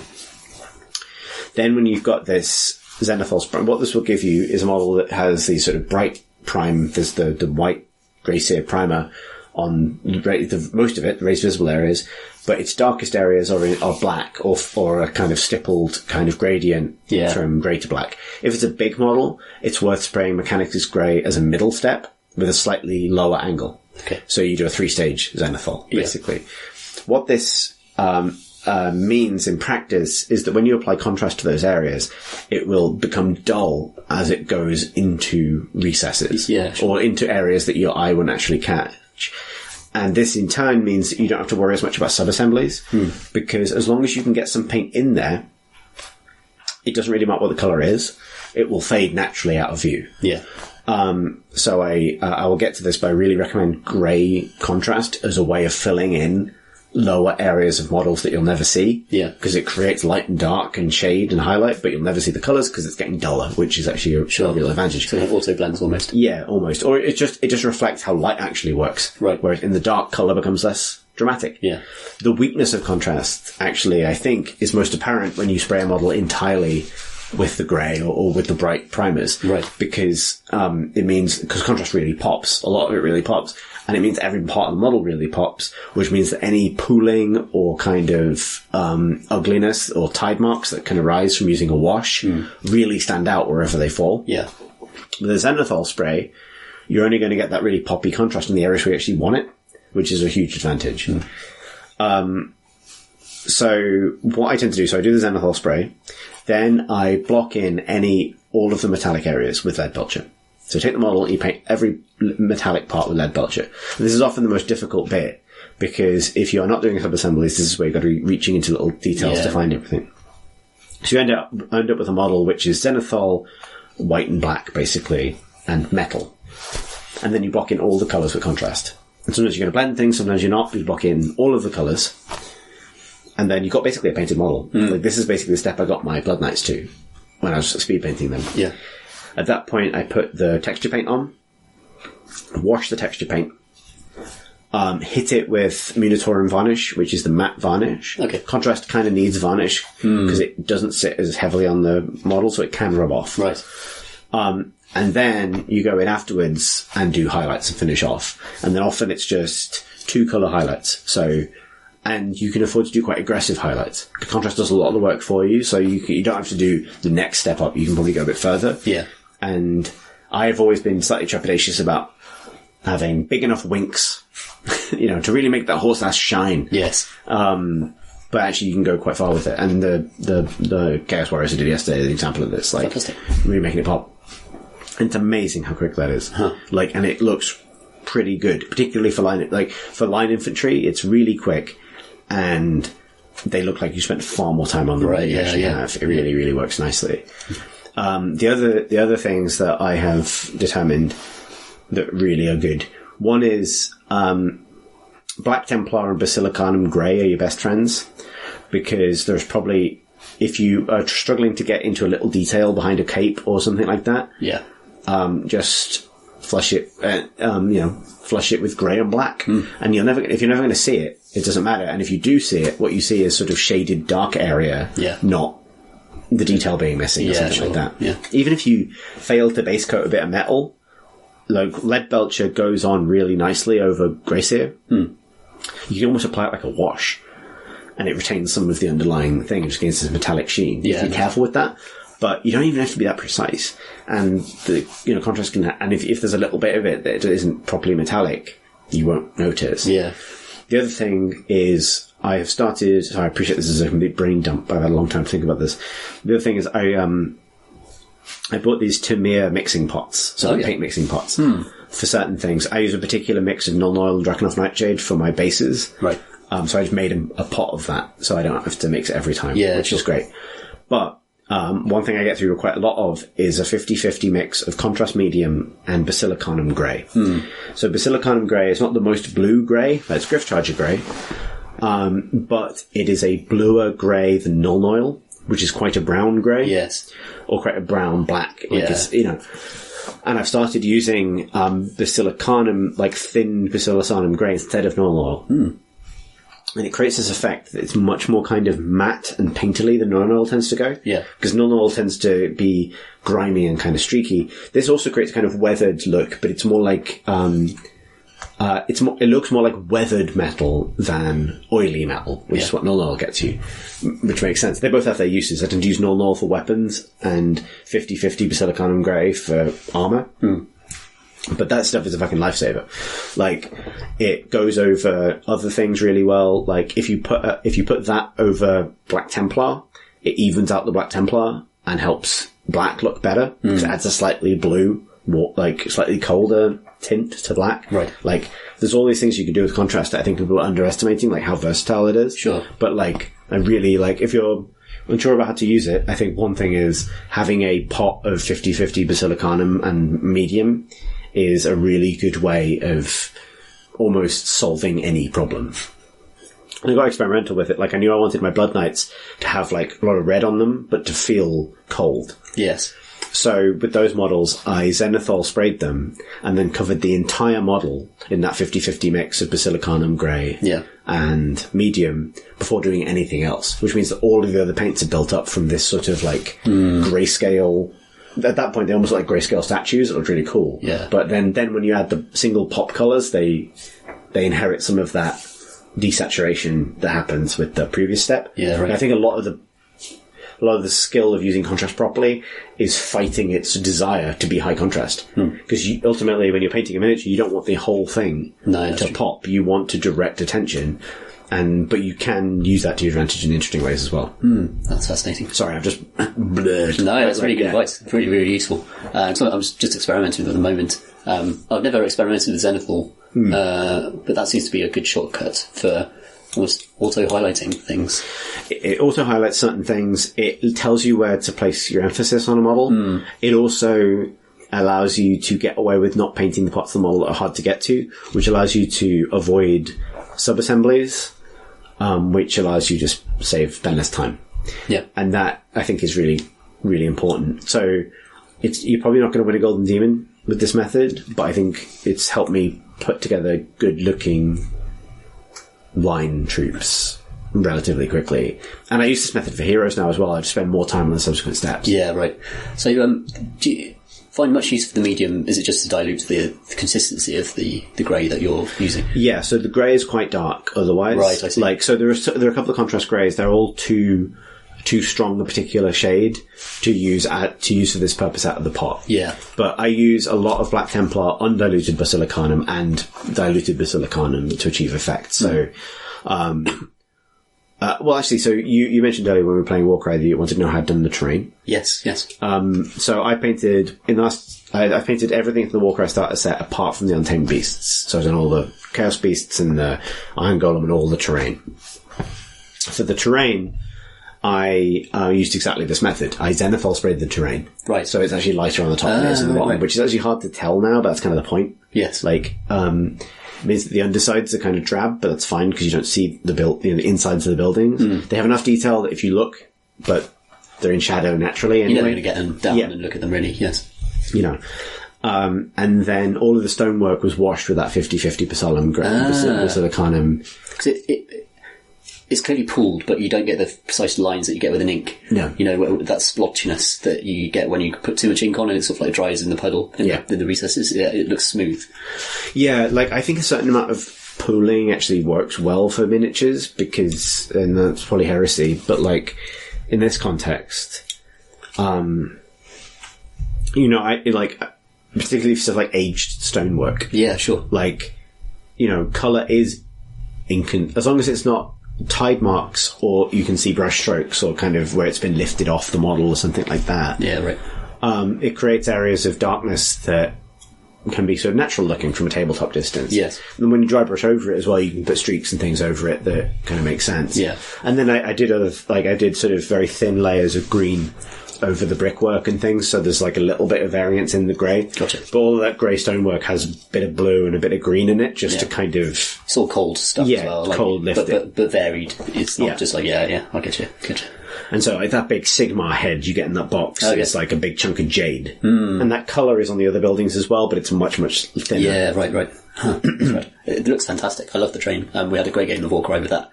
And it sits beautifully on the mat that it's not a mat, it's a cardboard, kind of play area, play area, which is awesome. Yeah, but no, like I think it's possible to get really good consistent results with contrast. So like if you look in the cabinets, you're at the Carrick Acolytes are all done. Oh yeah, they're all contrast. Oh right, which. Like, shows, I think, one thing is when I say it really loves a wink, it really loves highlights. Like, as soon as you highlight it, it doesn't look like it was done with contrast anymore. Yeah. That's fantastic. Yeah. Really worth taking the time. Have you used it for many flesh tones? That seems like a good use for it. Yeah, it does work really well for flesh tones. In fact, Cygor Brown is a really good, like, black skin tone, actually. In fact, I kind of wish they hadn't called it Cygor Brown for that reason. But yeah, you can get 4 really solid human skin tones out of the pot. Yeah. With the 4 Dark Earth Flesh, Gilliman Flesh, Fireslayer Flesh, and Cygor Brown. And then, and it's sort of like, they still benefit from that second highlight pass, but it's basically done in one. Yeah, right. It means topless models are really, really easy. Yeah. I might get involved with those for my, because it can take a long time to paint flesh. It's a difficult, there's just bulbous shapes and finding where the highlight should go on them. Yeah. Doing it manually is very difficult. Very nice if you can get an ink that will just sort of guide you almost to where those light areas should be. Yeah, right. Helps with, like, I'll show you after we're recording, but I did that Zenithal with some Blood Reavers. Right. And it's interesting because it dramatically cools the flesh tone in the shadows. But that is the effect that I would have been doing manually previously, because with skin you tend to want to have warm highlights or even warm shades, like warm shadows in raised areas or areas where the musculature would define somewhere that's getting a lot of blood. So like shoulder muscles, things like that, or like a warm shadow because it's hot flesh basically. And then armpits and the bottom of someone's abs, inner thighs, those sorts of areas, knees, backs of the knees, you're going to want a cold shadow to kind of reflect the fact that the sort of the power in the body is located in particular places. And a Zenithal spray can really help you actually get there naturally because contrast tends to go colder when it hits a grey or a black.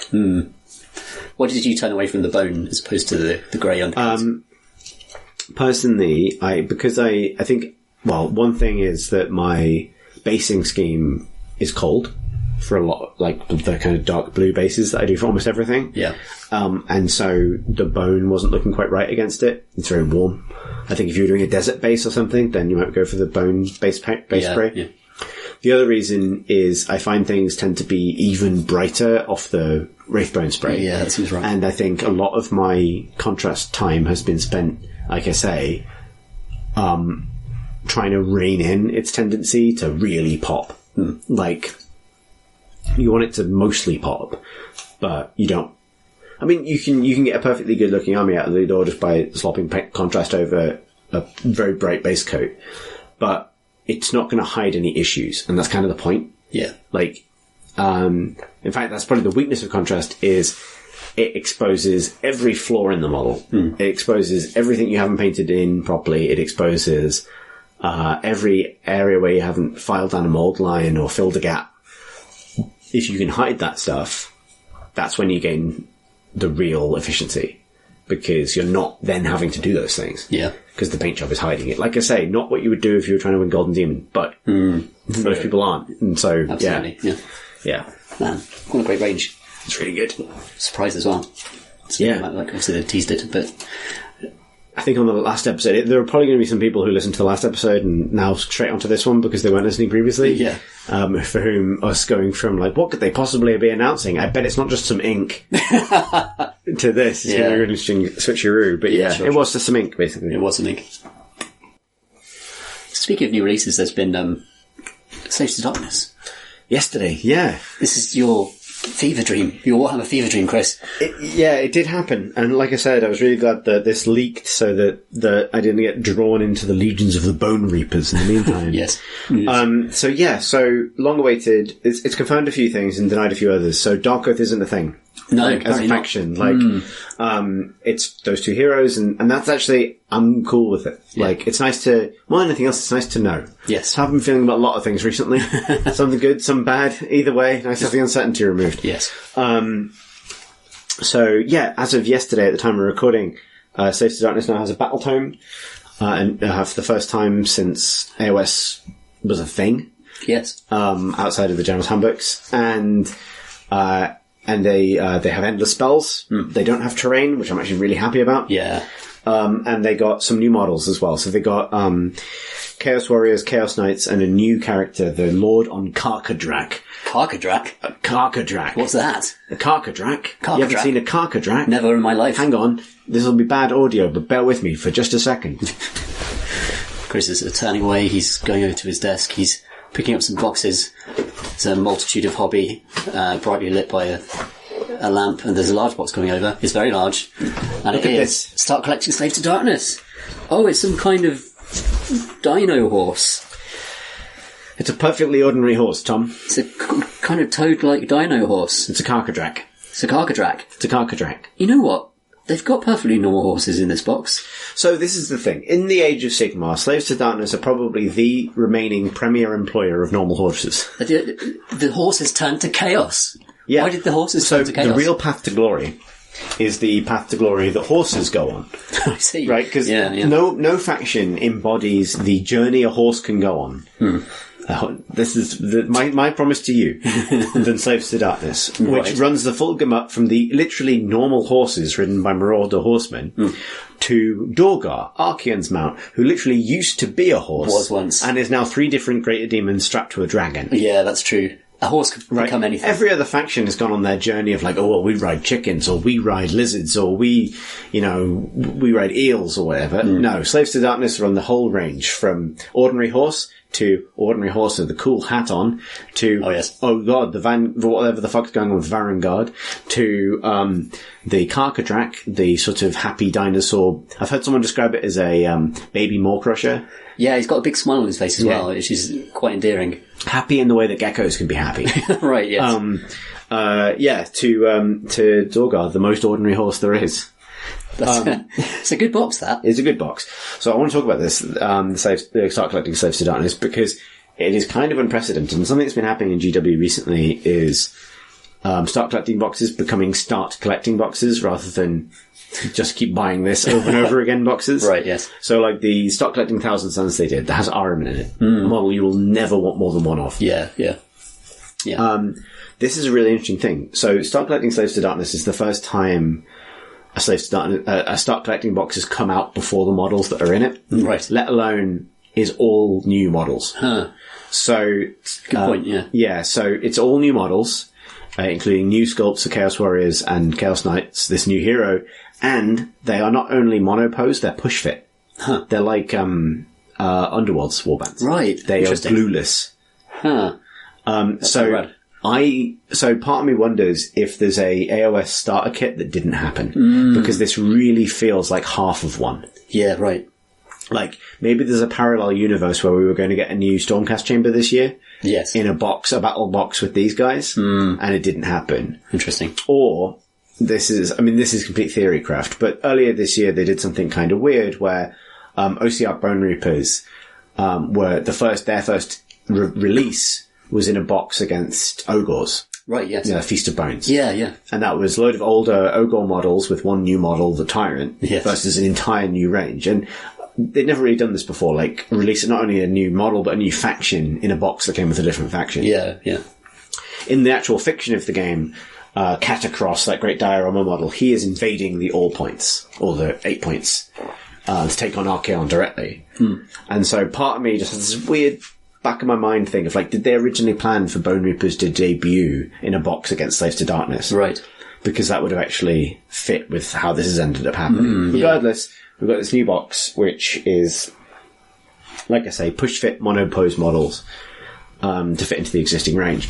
And there is no evidence that these are going to get multi-pose variants. Right. Interesting. So they will exist alongside the current Chaos Warriors and Chaos Knights. Yeah. And notably, and I was really nervous about this because I have a bunch of those other models, they are actually the same size. Good. So the only difference is, the reason they look better, honestly, is they have much smaller heads than the old Chaos Warriors. Right, more in proportion. Yeah, well, it's just different proportions. Like, Warhammer Fantasy Battle proportions tended to be quite dinky. Like, big heads, small bodies, kind of thing. AOS has pushed that more towards, even as models have gotten bigger, it's pushed towards these heroic proportions where everyone's got big torsos, smaller heads. The good news is, if you are collecting Slaves to Darkness, that sprue, there's one sprue for those 10 warriors that come in that box, but it has 17 heads. Wow. Which is really nice. Yeah. Because it's got bare head variants, some really good stuff in there. There's a whole bunch of female heads as well as male heads, which is great. Like loads of new, easy to kit bash female chaos characters now, because you've got loads of heads. Great that they're doing that. Yeah. And it's great that it doesn't really matter what the body is because people are in plate armor. Yeah, exactly, yeah. This is the thing that they've definitely responded to the community. Because it's been, people have been asking me for it for years. And this year they've really, obviously they're on a kind of delay because of the print schedules for miniatures are always going to be on a big delay, but it's really coming through now that you get that choice of heads in a lot of different kits, which is lovely to see. And they've done a great job. Yeah, absolutely. So my tip is, I was really lucky because I had started batch painting Chaos Warriors in hindsight sub-assemblies. And I was keeping the heads separate. And I'm really glad I did, because if you use those spare heads from the monopose sprue on old warriors, it brings them into scale really nicely. Nice, cool. So that's, the two that you were just looking at, Tom. Yeah, that's right. On my desk. That's one of them is one of the new warriors, one of them is one of the old warriors, but with a new head. Yeah, it looks like it could be part of the same kit, for sure. Yeah. And definitely in a unit, they'll mix in really nicely. Yeah, so they're more dynamic, but that means that some of them are standing, regimented, and some of them are doing a pose. Yeah, that's cool. So they've gotten an update, and they've gotten a book, and I've read the book now, and there's a few things that have happened recently that I really, really support. One is, which is true of both this and Cities of Sigmar, is getting Black Library authors directly involved in battle tomes, which is not, previously those two things have been separate. So Josh Reynolds, who's written, I think, most of the best AOS sort of Cities of Order stuff, through like the 8 Lamentations books and things like that, wrote a load of short stories for the Cities of Sigmar book, and I bought the Cities of Sigmar book for that reason, like just for the short stories and the fiction. Fantastic. And I think this was a great choice for Slaves to Darkness. They got Aaron Dembski-Bowden, who has never actually written AOS before. He's always written 40k, but he wrote the Black Legion novels for 40k, right, which are great. I've read a bunch of them in the time since we last recorded, and those are some of the best. He's really good at talking about Warhammer as if it's happening around you. In a lot of different contexts, including when he's talking about Space Marines and things like that. But also, he's specifically good at making, applying a human experience to chaos. Like, I didn't really like Abaddon until his Right. presentation of Abaddon, I think. Right. And other characters in the Black Legion novels where their interpretation, chaos he grounds chaos without losing what's kind of mad and special about it. And that is perfect for Slaves to Darkness, which is all about this middle road. Yes. Where you're not fully branded one way or another, literally. Like, it's, all about the sort of uncertain path to glory. And I think he's a great choice for that, and it's a really kind of rich book as a result. It's also, there's so many units. Like, hang on. I guess there are lots of historical units they can call upon as well. Yeah, there are. I think there's some weird decisions. I think they haven't lost very much, actually. Yeah. And obviously a lot of the old units aren't being replaced. All the Warcry warbands are in there, including some of the new monsters, like the Mind Stealer Spheranx, the big cat. I've seen the massive cat. Oh yeah, that thing's wild. That thing is a massive cat, and it's going to make you fight last. Oh my god, no. There's the Ogroid Myrmidon, which is the fighter brother to the mage class Ogroid Thaumaturge. Fantastic. Oh yeah, that's good. Who's great, like a pit gladiator Ogroid. Yeah, right. Which is really cool. There's the Fomoroid Crusher, who is a one-eyed Cyclops dude that throws terrain at people. He's got a variant of the Heralder ability, basically. Version. Well, so he has a really powerful ranged attack, which is just him picking up the ground and throwing it at people. But if he is fighting you and you are near terrain, he does like automatic tons of mortal wounds because he picks up trees and hits you with them. Oh my god. That's right. So don't fight him on a piece of terrain. Right, basically. yeah.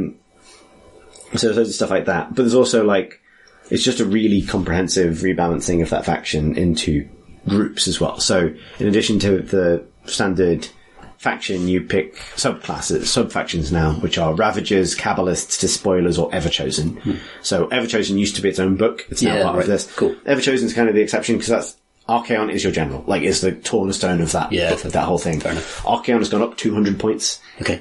He's strong gotten boy. a lot better. He's a strong boy. He's a strong boy, but they basically buffed him up to be equal to Nagash now. Gotcha. Yeah. Interesting. Because it is fact that Archaon beat up Nagash. That's true. And made a fool of him, really. Yes, exactly. The way I put it on Discord is the whole thing is basically a teen drama, but the end of the Age of Myth is Archaon mugs Nagash and takes all his lunch money. Yes. Nagash goes home. Then Sigmar loses one round and decides to pick up his ball and go home. And Archaon is the de facto winner basically. Yeah. But the other three are really interesting. So Ravagers is all about sort of barbarian stuff, but also about the fact that Chaos Generals do not necessarily adhere to a strict structure. So you can have up to almost all of your heroes can have a command trait. Up to 6, you're only limited by points cost. Everything got a little bit more expensive in this book. Yeah. But every turn, someone else becomes your general. Oh, wow. And so one of the ways the Slaves to Darkness ability works is one of the core Slaves to Darkness things is the Aura of Chaos. So you can mark almost every unit, apart from the Warcry cultists, actually, with a mark of Chaos. So Khorne, Tzeentch, Nurgle, and Ash. They each have standard buffs, which do something normally. So a hero buffs a unit of the equivalent mark. But if it's your general, you get an extra buff as well. Yeah. So like the Nurgle example is, by default, the Nurgle mark means that wound rolls of 6 do an extra damage in addition to any other damage they do. Right, I've got poisonous strikes. If they're also your general, any unit in that range of the general is also -1 to hit with shooting. So it's just sort of all these sort of stacking bubbles. The Ravager thing is a new hero becomes your general every turn, or has the option to be, which means you can move those general buffs around the battlefield. That's fascinating. Yeah. As different heroes kind of vie for their claims. So the idea is you build your army out of warbands. So that's fucking cool. It is cool. And the other ability they have is once per game, your general can summon a unit of marauders or cultists, which are either regular marauders or Warcry bands, basically, to the battlefield. And they arrive from a board edge. Right. But your general moves every turn. So you can do it every turn. Just depends on which general you're using. Oh, man. So if you're fighting against it, you have to kill the heroes because that's what is holding everything together. Yeah. But the idea is they're like rallying the tribes, like these sort of warbands are arriving from the board edge, like drawn to the battle. Yeah. Which is super neat. That's super, super cool. That's really fun. There's Kabbalists, which is the casting one, which they become, like, Slaves to Darkness has really good spells and they have really short range. Right. but they have some, and they're quite high casting value, but Kabbalists can like sacrifice nearby units to gain buffs to casting. They can also sacrifice nearby units to push endless spells, which no one else can do. So if they sacrifice and they successfully kill 3 models from the unit that they sacrifice, friendly unit that they sacrifice, they can throw an endless spell another 9 inches, which means that you can rebuff things that are coming in, manipulate them and that kind of thing. That's right. Yeah. There are despoilers, which is probably what I'm going to do, which is all about like demon princes and monsters and that kind of stuff.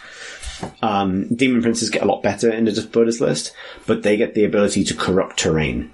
So if a demon prince finishes a move within 6 inches of a terrain piece, you can choose to make it either basically like a pitch black kind of void chasm, which means that it completely blocks line of sight. So it doesn't matter, as long as a line can be drawn through it, it's 100% line of sight blocking, regardless of whether you can see the model. So you could do that to a fence, and it screens from shooting completely. Yeah, right, cool. Or you can turn it into like a mortal wound dealing kind of trap, basically. Right. So you corrupt the terrain, they get a few other cool things as well, some really cool artifacts. And then there's Everchosen, which is Archaon. And if you're in an Everchosen Archaon, there's now 8 different circles of Varangard. And so you can pick what kind of Varangard yours are and where they come from and stuff. That's cool. Also Archaon's command ability in Everchosen is what used to be one of the, and it's one thing I want to talk about. I really like the look of this army, and I think it's, and I need to stop saying this, but like, I want to build this army, I think, because there's a whole lot of toolkit stuff that's really fun about it. There's lots of different units. They have a mixture of mortal stuff, demon stuff, other kind of weird things. The other big feature is the Eye of the Gods table, which is when if a hero kills a monster or another hero, you can choose to roll 2d6 on a table. On an 11 or 12, they become a demon prince. Wow. On a 1 or a 3, a 1 or 2 or a 3, sorry, 2 or a 3, they become a spawn. Yeah, that's still good. Yeah. Well, it's maybe worse than having Archaon. Oh, yeah. Good point. Yeah. Actually, although one nice sort of user-friendly thing is they've changed that so that if you don't want that or you don't have the models for it, you can choose to heal or lose D3 mortal wounds. Oh, cool. Yeah, that's nice. And then in the middle, there's loads of buffs and these summoning demons, like you can impress the gods to summon demons and things like that. Yeah. But they don't have the summoning power that the monogod factions do. But they can ally in from the monogod factions. And one thing they've changed is they've made Slaves to Darkness allies in monogod armies less good than monogod army allies in Slaves to Darkness armies. Interesting. Which is, I think, the right way around, because Slaves to Darkness are necessarily the underdogs, because they don't get the massive bonuses that Bloodbound or Slaanesh get, particularly.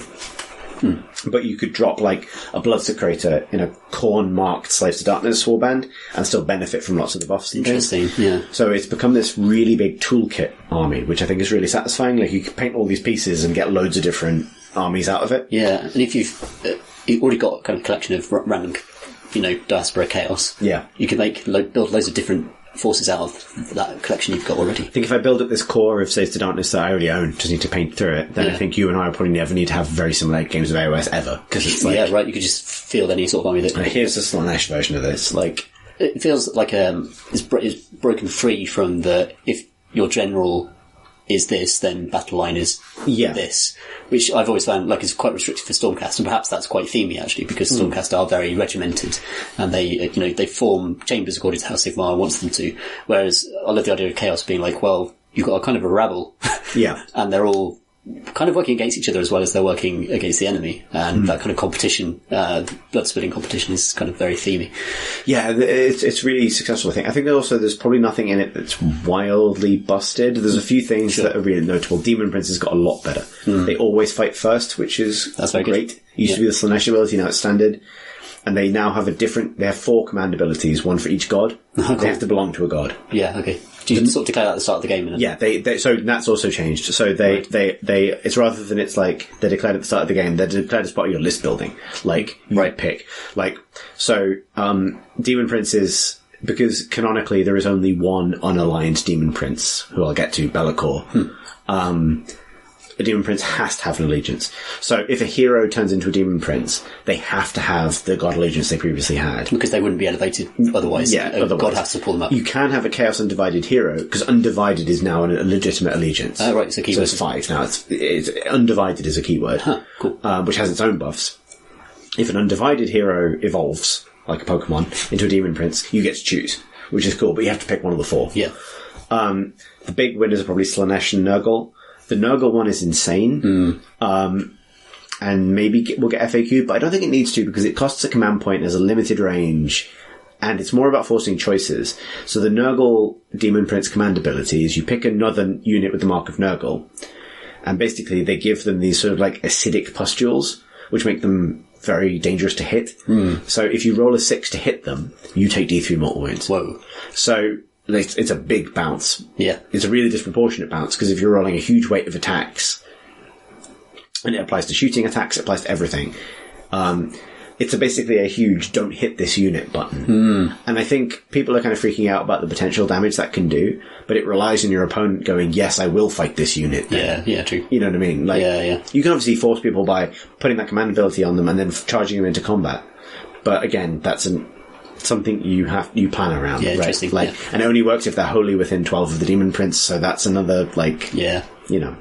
You know, it's all, at the end of the day, I found actually this, maybe it's simply because I've been paying attention, but this book has, you know, I've seen the kind of theory craft and everything else that surrounded it, and so much of that stuff when it happens seems to be not taking into account how practical it is to achieve these effects when you consider game timings, objectives, ranges, movement speeds, that kind of thing. It's easy to look at a book and say, well, if this precise circumstance happens, you do absurd amounts of wounds, but actually, in reality, your opponent's trying to disrupt where you're moving all the time and trying to disrupt what you can do all the time. And it's rare that you're going to have access to the ultimate combo. Yeah. Unless it's some ridiculous thing like the shooting combo that you mentioned earlier, where it's just right out of the gate you've got it. Yeah. Which is why these kind of bubbles are good. It's good to have like those. We can really empower units within a bubble, because then movement matters. It matters where that hero is. It matters where the enemy is. And that's good wargame stuff. It is, yeah. And so there's a few other cool things in there. Like, so that it feels like, and then on top of this sort of like standard kind of army structure, there's some quite cool mind gamesy things in there, which I'm into. So I quite like mind games in war games. Yeah. And appropriately, they're on Archaon and Be'lakor, who are two characters that historically don't like each other. So if you're not aware of who Be'lakor is the first Demon Prince, and he's the only Demon Prince of Chaos Undivided. But that is essentially because he's a failed Everchosen. Right. Because the point of being the Everchosen is you don't accept demonhood. You just keep on being a relatively normal man on a big normal horse. Right. And the gods are always chasing your approval. You've not given in. They don't have your soul yet. Yeah.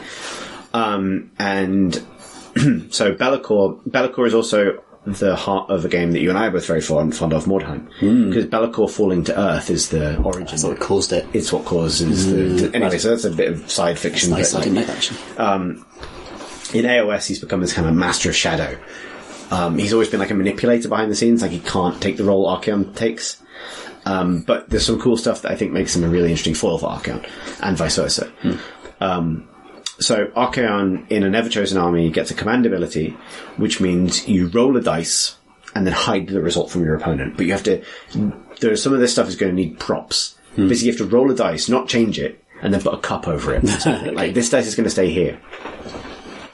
And that dice, this is Archaon's thing, supersedes whatever the turn roll is for the next turn, but with a different mechanic. So I think if it's a 1 to 3...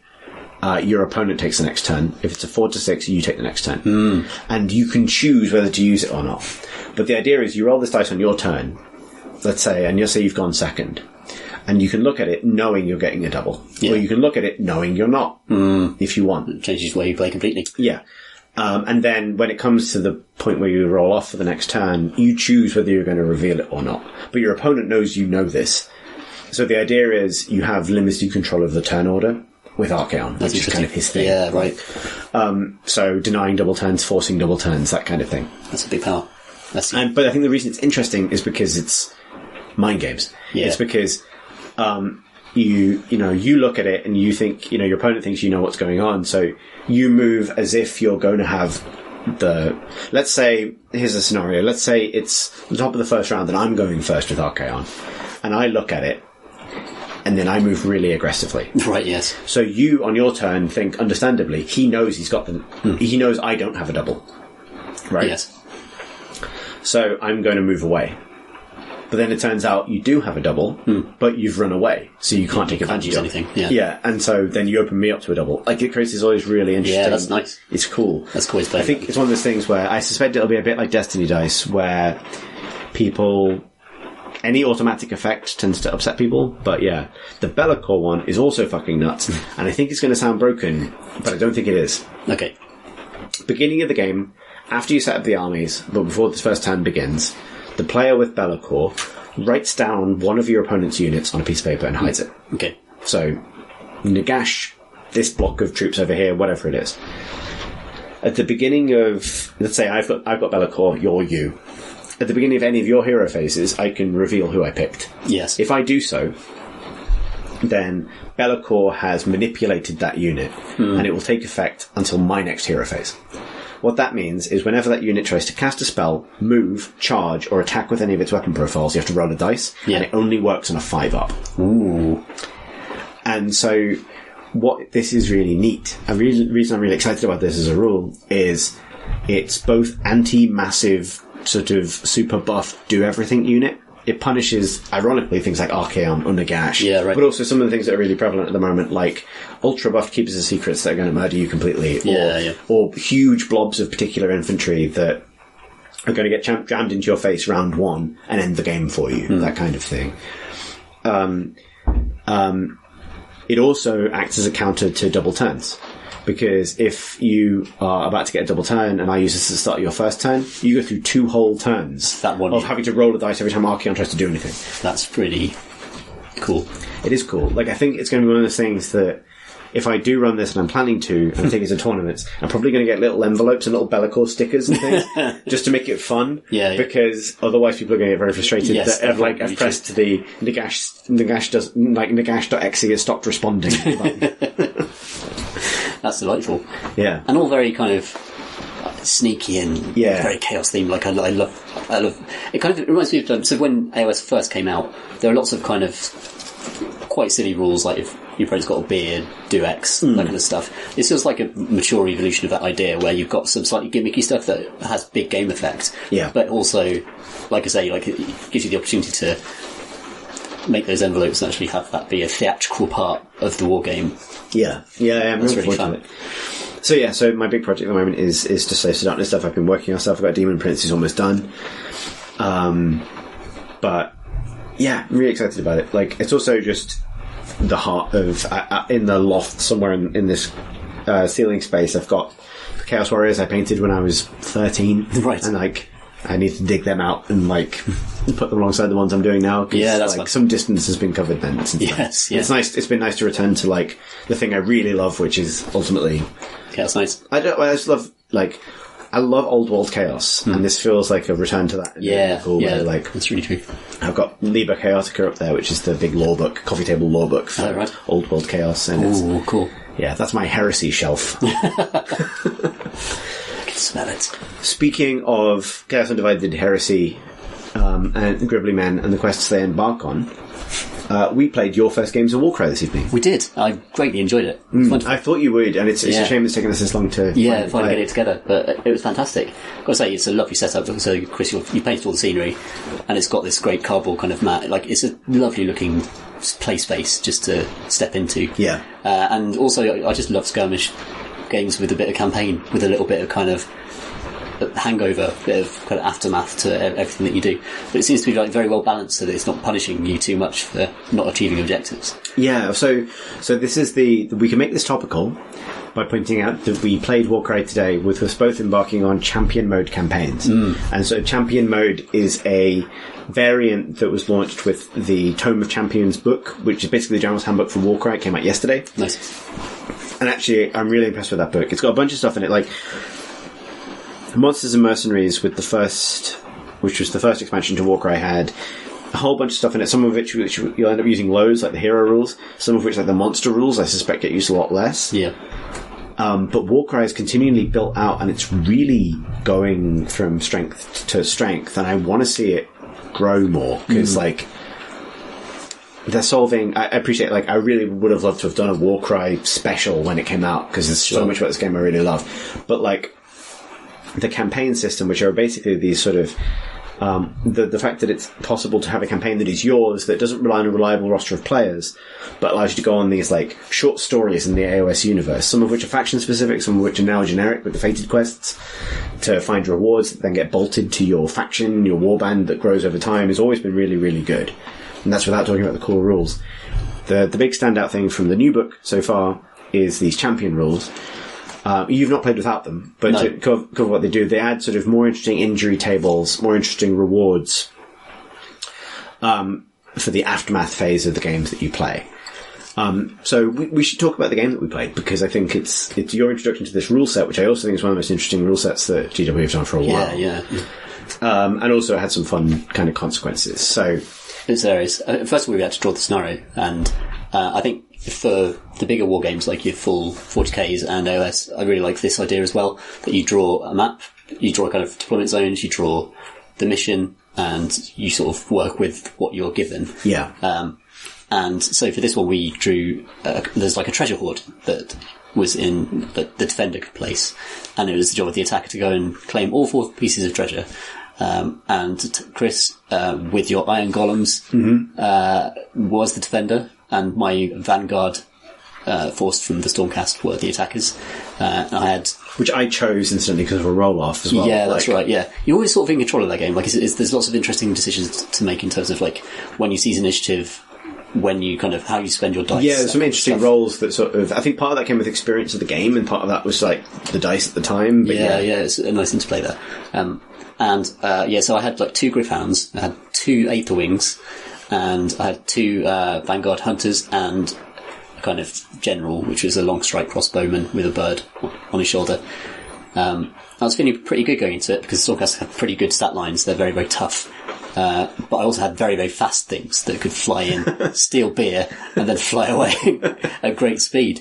And we had a great game. It was really, really fun. I don't know if we want to go blow by blow, but just... Maybe not blow by blow, but I'm really interested to hear your take on that rule set, because I think it's really interesting, and it's very different. It is. So it's like... It's sort of past the pad. Like, you activate one person at a time, and then your opponent gets to activate someone at and you can choose whoever you want to activate. I love those systems. I think that's brilliant, because it keeps both players in the game all the time, because it's rather than one person sitting down to do, I'm going to have to use 45 minutes to do all the things I need to do, then you get your 45 minutes to do all the things you need to do. This kind of like passing back and forth, and also giving you the opportunity to react on the fly to what your opponent is doing in those past moments, is just a more kind of, just feels like a more textured and gritty way to play a war game. Is really fun, and you're always involved in the action. I really appreciate the scale. It's a perfect sized board. It feels really like a zoomed in version of Warhammer, but it's also a simplified version of Warhammer with some incredibly elegant dice mechanics. So instead of like having to roll to hit and then roll to wound, then have saves, like all of that's just been shortened right down to just hit rolls basically. And there's some chance in there. The kind of crit chances kind of creates interesting, unexpected outcomes, but just enough, but not too much. And the initiative system is outstanding. Like you roll this 6 dice at the start of each turn, and you can use doubles and triples. This is something that's appeared in their box games as well, quite a lot. They've got to be working on this mechanic for a long time. But this feels like the most fruitful execution of that in terms of the choice it gives you and the amount that you can do with it. So it's an initiative device, which means that depending on how you roll, you can gain the initiative or not. But it's also, you can use doubles and triples and quadruples to cash in for abilities and that kind of thing in the game. Yeah. So you have this dice pool that you roll at the start, and that really affects what you can do. But it also gives you like loads of flexibility in terms of how you use those points. It's really nice because it means the initiative roll is not a win-lose. It's either you win initiative or you win abilities. Yeah. And so it's more about what you want, what is good for you in that. So, one thing I really love about this system, and I really love this game, and I think it's one thing interesting about it is, you're right, when you said that it's about dealing with a situation that's arisen by the cards. You know, I've played Warcry in scenarios where people want to draw the cards, look at them, see if they create a balanced game, and then redraw them if they don't. Yeah. I think that is completely wrong. Because I think Warcry, like we were saying earlier about Jervis Johnson games, this is about finding yourself in a tactical situation, and Warcry really feels like it skips you to the middle of a game and asks you to finish it, rather than the, engagement phase where you just sort of run towards each other for a bit and then set up the game. Yes. It's about finding yourself in a situation and seeing if you can fix it, or win it, or finalize it, or whatever it is that based on this dynamic that has been set up. And that is true on the macro scale. On the micro scale, with this mechanic, the initiative mechanic, you find yourself in some turns having the initiative, which I would stress in this game only means moving one person. That's key to me. Yeah, that's really important. That softens the impact of initiative hugely, but it's still important. Yeah. Because it could be tying up a key fighter, it could be taking out a key fighter, or something like that. You have that, or you have the big abilities that are going to allow you to swing it the other way.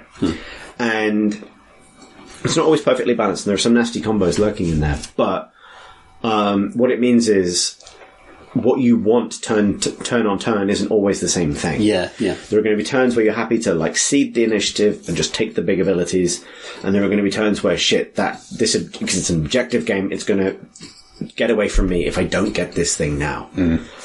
And that, I think, is really great, particularly with the wild dice mechanic, where you can then manipulate that somewhat, because it's always asking you to look at the game state and look at the tools you have available to you and try and eke a victory from that, rather than go in with a pre-planned way of achieving victory and achieve it or not based on the dice, which is the weakness of these games more broadly. Yes. That's really cool. Yeah.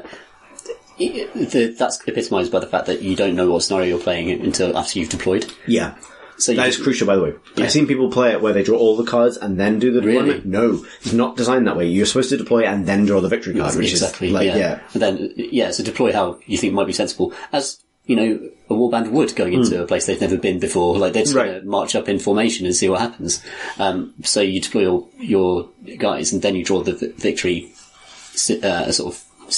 the victory objectives, and they could be anything. It seems like so we got one which was treasure capture, but what other sort of things can you get? So there's straight up fights. There's trying to escape off board edges, which can sometimes be completely fucked. There's taking down leaders, I believe.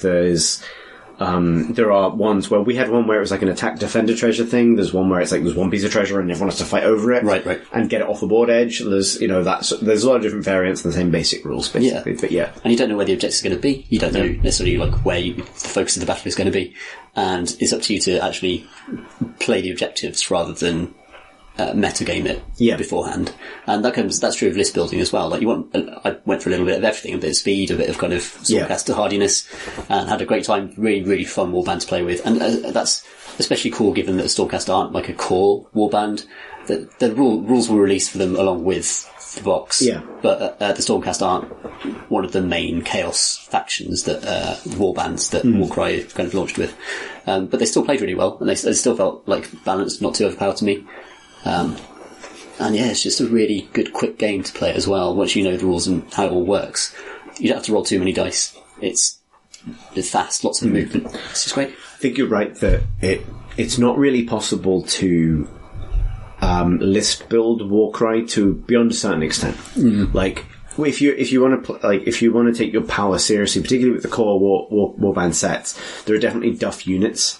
And so having 2 boxes so you can take another one of the good ones rather than 2 of having to have a rubbish one in as tax is a good idea.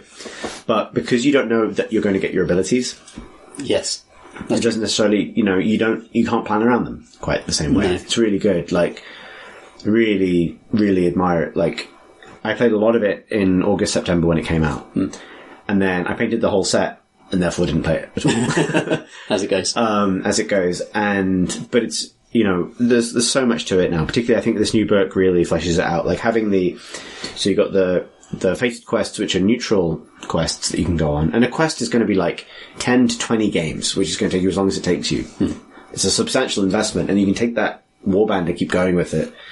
The champion rules that, for a lot of different reasons, make it harder, but make you feel the sort of success and failure a bit more kind of dramatically, which is useful for attachment. There are these the challenge missions, which are one-offs missions that you can opt to do at any time. And between the two expansions, they range from things from taking on a monster to try and break it and draw it into your warband, to, trying to achieve some kind of crazy objective, like a one-off really powerful artifact, that kind of thing. Yeah. And these missions often involve your opponent not using their own warband, but using a cool, custom set. Mm. So, there's one in the Monsters and Mercenaries book where you can opt to try and assassinate a Varanguard.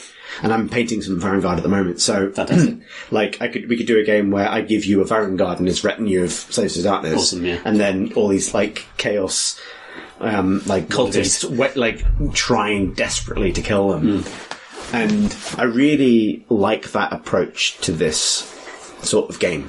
This feels like the middle ground between wargaming and pen and paper role playing, where it's we're going to play the story of these two warbands clashing, and it's not always going to be even, and it's going to be weird and janky sometimes, but we're telling the story, we're not, Yeah. The stories are independent of one another, you don't have to play with the same player. Each warband is on their individual heroic track.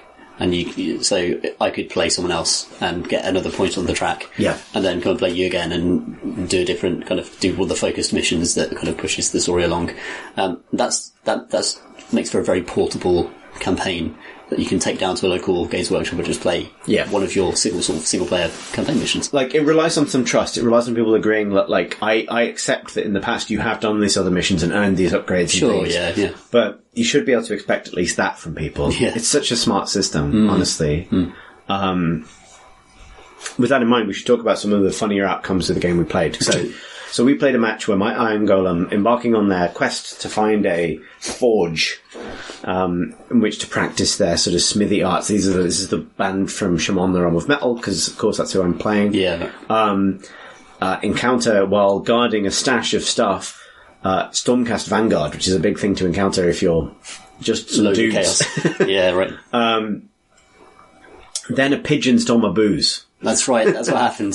Swept in, nicked one of the objectives, flew away. Yeah. You get 2 activations for each character in Warcry, which is really, really elegant.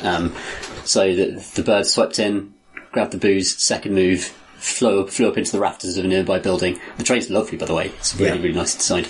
So just nicked that booze and flew off. And my objective, by the way, was to hold all 4 pieces of treasure by the end of a round. And it proved tumultuous. We can probably try and equate battle events to outcomes at this point, rather than trying to do the blow the whole thing. Sure. But so the second bird swooped in to grab some treasure, but couldn't get as far away. Yes. And got twatted really hard by a man with a giant shield on a stick. Yeah, exactly. So the signifier, who's the guy with the big gong, I like to think canonically just whacked that ether wing with a gong as it was going past. It's it's like imagine swatting a sparrow with a frying pan. Yeah, exactly. That's kind of what I imagine happened to that poor bird. And the bird was down, and you retrieved your treasure. I did. We had some other really good moments.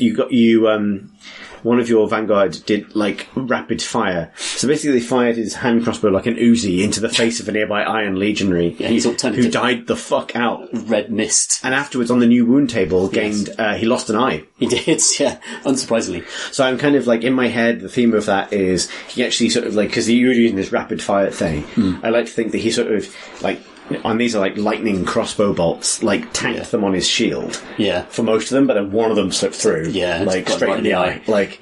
And he miraculously survived, honestly. Yeah, it's just about. Yeah. Bless the forces of chaos for that. Yeah. Rapid fire's very good. Bird's very good. My Griffhounds swept in and heroically tried to take more of the treasure. Yeah. Basically, dogs and birds tried to steal my treasure while nearby men with guns shot at me. Yeah. My general only hit once in the entire. I don't think he hit twice. Once. He landed one shot out of 6, the very last shot he took, which he did crit and it was good, but it didn't quite kill the guy who was shooting. That's 280 points. Not so well spent. A mandatory spend, but nonetheless. I enjoyed, once my bird had taken the booze, the bird went back to the general and dropped it by him so the general could pick up the booze. So there's this kind of mental image of an Aether Wing swooping in, grabbing a cask of beer, flying all the way around the battlefield in a giant loop and dropping it back at the general's feet. Vanguard chamber, the most chill chamber. Yeah, they're just on a good night out. Yeah. And I happen to have encountered some cultists.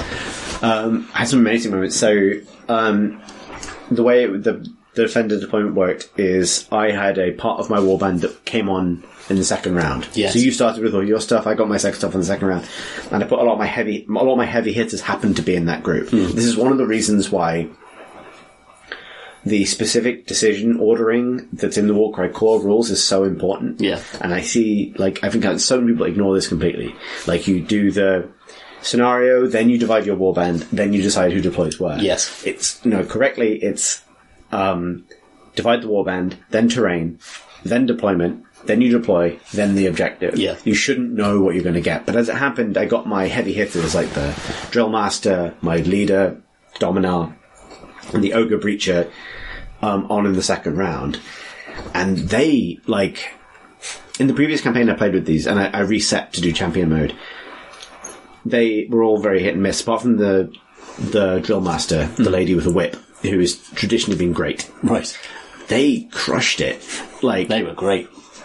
My leader rolled 2 crits to exactly kill the Stormcast. Yeah. Which is getting him, on the fucking road to being a Vanguard, to be honest. Yeah, must be. And then the turn after that, the Drillmaster charges past him into the other Stormcast and rolls 3 crits and kills that Stormcast. Yeah. She's going to become a Vanguard. I may even, They're on the path. Yeah, I know. I mean, I've got another box of Iron Golem, and I may even put the Drillmaster head on a Vanguard body at some point, just to kind of awesome. Yeah. She's finally ascended. Yeah, the Stormcaster are no slouches when it comes, they're tough. They've got 20 hit points. 20 wounds, yeah. 20 wounds, which is plenty. They're not completely busted, though, actually. No. I quite like that. They seem well balanced to me. Yeah. They've got a ranged attack, which used to be quite powerful in the game. Yeah, there's not a lot of that going around. Yeah, so that's their kind of special. Well, there's not a lot of ranged attacks that don't require ability dice. Gotcha. So their ability just to shoot stuff seems to be really, really, really strong.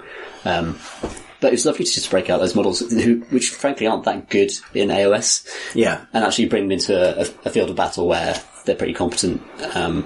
Not brokenly so, but it's fun to also just be able to use the Griff Hounds and the birds, which again are rubbish in AOS, really. And actually have them do stuff. Griff Hounds have 20 health and are toughness 4 in Warcry. Yeah, well, they've got 3 wounds in AOS as well. I'm going to put it this way. A regular Iron Legionary with some hammers is toughness 4, 10 health. So what they're arguing is a dog, a space dog, is 2 men.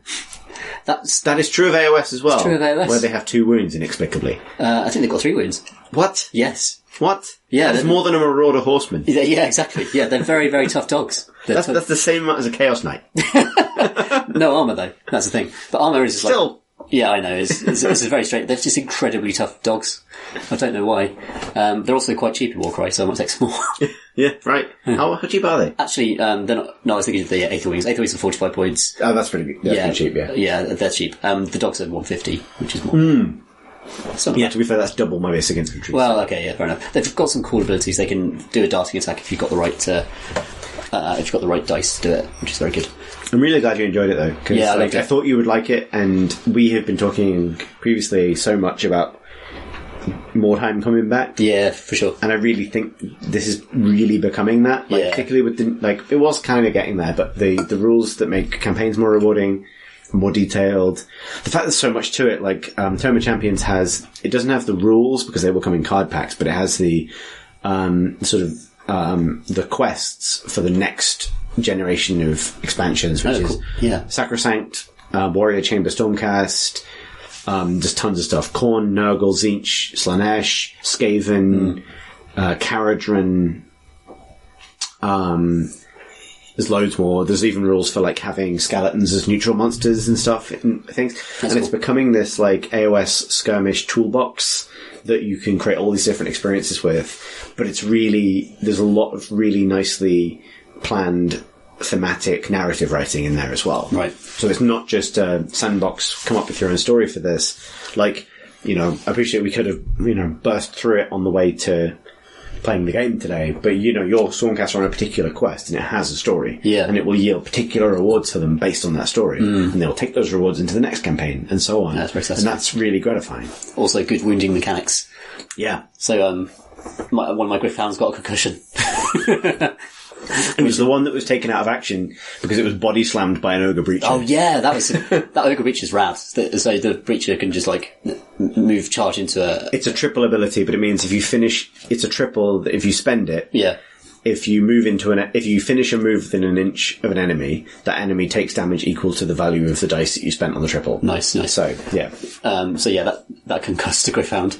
The Gryph-hound is still concussed. The hunter, who was eviscerated by the giant hammer,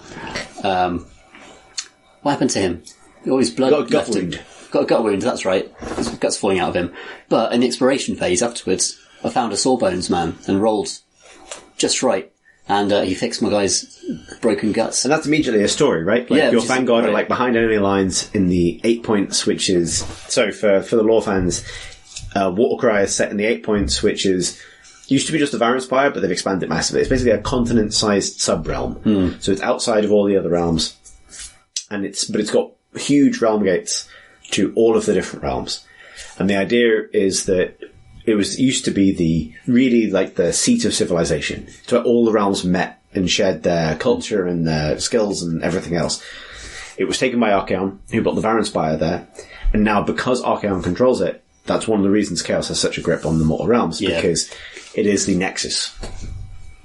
And it's now this war-racked, wasteland, scattered with towns. And actually we should talk about this because I think the fiction, it's really cool how they've expanded the fiction in this way. So out in the wilderness, massive, chaotic, corrupted beasts fight each other constantly for dominance. But there are also cities. They've added this city called Khangrad, which is a big factor in some of their campaigns. In fact, I picked my campaign because I knew I'd be fighting you. Some of the campaigns taking place entirely in the streets of Khangrad. And that wouldn't make sense if you were fighting Stormcast all the time. No. The idea is, if Stormcast have to keep to the wilderness and, live in very to a chaos city. Yeah. But this is literally a chaos city, with its own kind of leadership hierarchy and all these cults sort of vying for control and, all of these other kind of interesting details. And it's all in the shadow of Archaon. And so in the for the geography of it, the Varanspire, 8 roads span from the Varanspire, any appointed star. Each of them leads to a realm gate to one of the realms. These are massive sort of elevated highways that whole armies can march down. Right. In the spokes between those roads are huge wildernesses that everyone else scrabbles over for control. So this really is the new Mordheim setting, or the Necromunda for AOS. It's the other factions, the Order factions, the Death factions, Destruction, can come in here to try and get something. But it's a war-torn shithole with all these different environments in it, and it's really satisfying to kind of explore that. Yeah, that's awesome.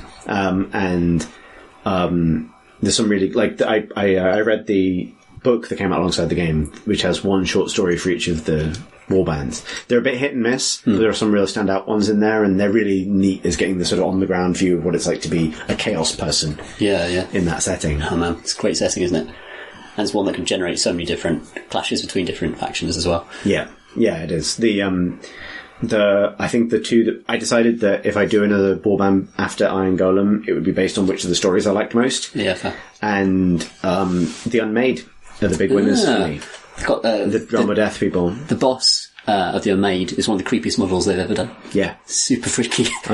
Stilt legs, wearing my own face as a belt. Yeah, exactly. Yeah, it's really strange. But very good. And maybe the Untamed Beasts. I think the two best stories in that are the Unmade and Untamed Beast stories. Iron Golem is good. The Corvus Cabal one is then next. I think the weakest one is the Cypher Lords one. But yeah, man, it's real good. I really want to play more of it. I'm looking forward to playing more. It was rad. I lost by the way. Oh yeah, we should say. Yeah, we should say. Those places, I've got 3 of them. My Gryph-hound got splattered at the end, didn't he? Yeah, I got 4 of your dudes. You got 3 of mine. Yeah. But to be honest, those miracle crits that killed Stormcast were That was pretty rad, though. Yeah. Although, actually, we should say the incredible. So, one of my... the guy who got shot in the face... no,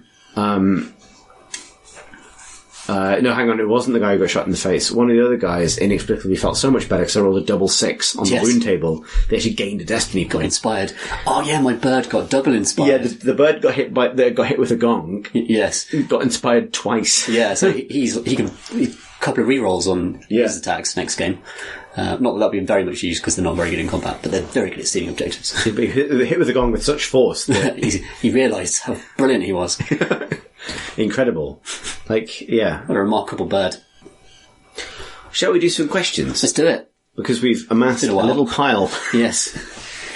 Our first question, I'm going to have to lean slightly, comes from Ryland, who writes, Dear Chris, Threads, Thurston, and Tom Sows Sr., what are your favourite fashion trends in Age of Sigmar? Oh my.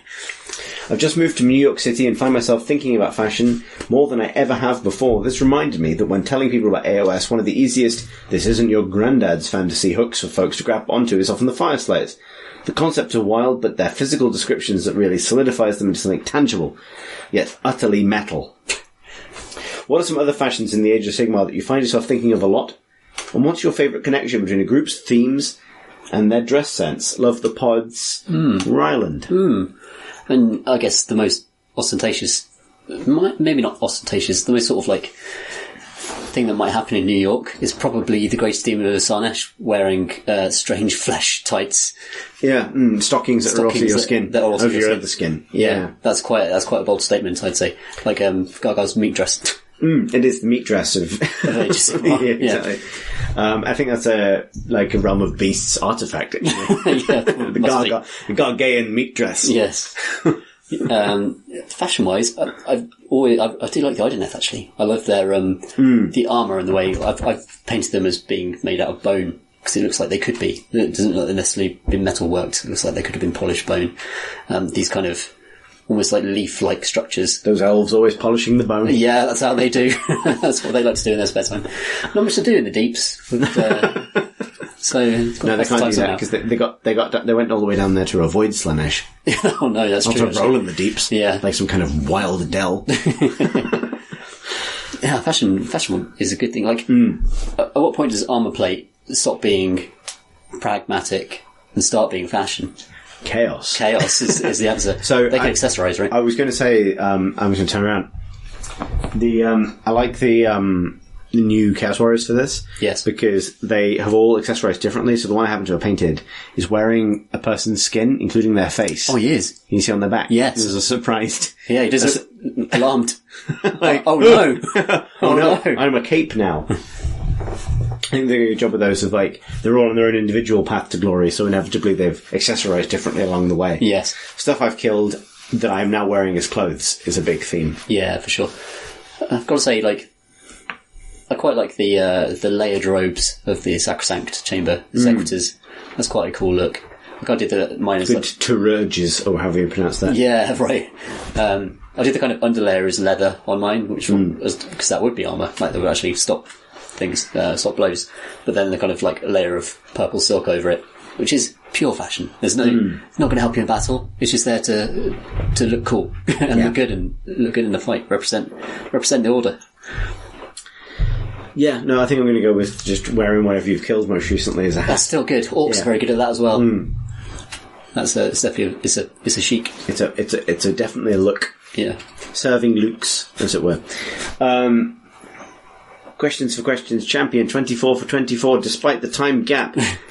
Pete Fienia from Discord writes, "Hello, Chris Throtep and Tom Seraphis. My question is this: what does one do about dust?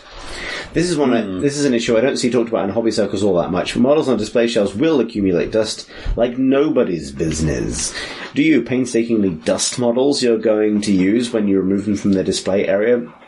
Is the real solution to keep them in boxes and deny the public the chance to see all our fine artistry, or perhaps the luxury solution of buying those glass-fronted shelving units is the answer? Love the pod. Pete/Fienia from Discord." Well, Pete, I would say all is dust. As the Thousand Suns would tell you.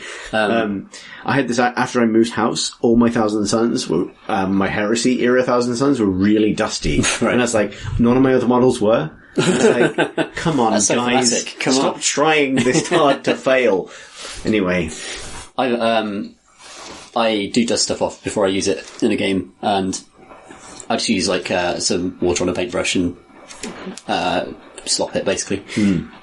Given that like modern Games Workshop plastic paints you can put a bit of water on them, they're not going to move. It gets rid of dust much quicker than blowing them or kind of dusting them with... It's a good idea, actually. Yeah, water gets it right off.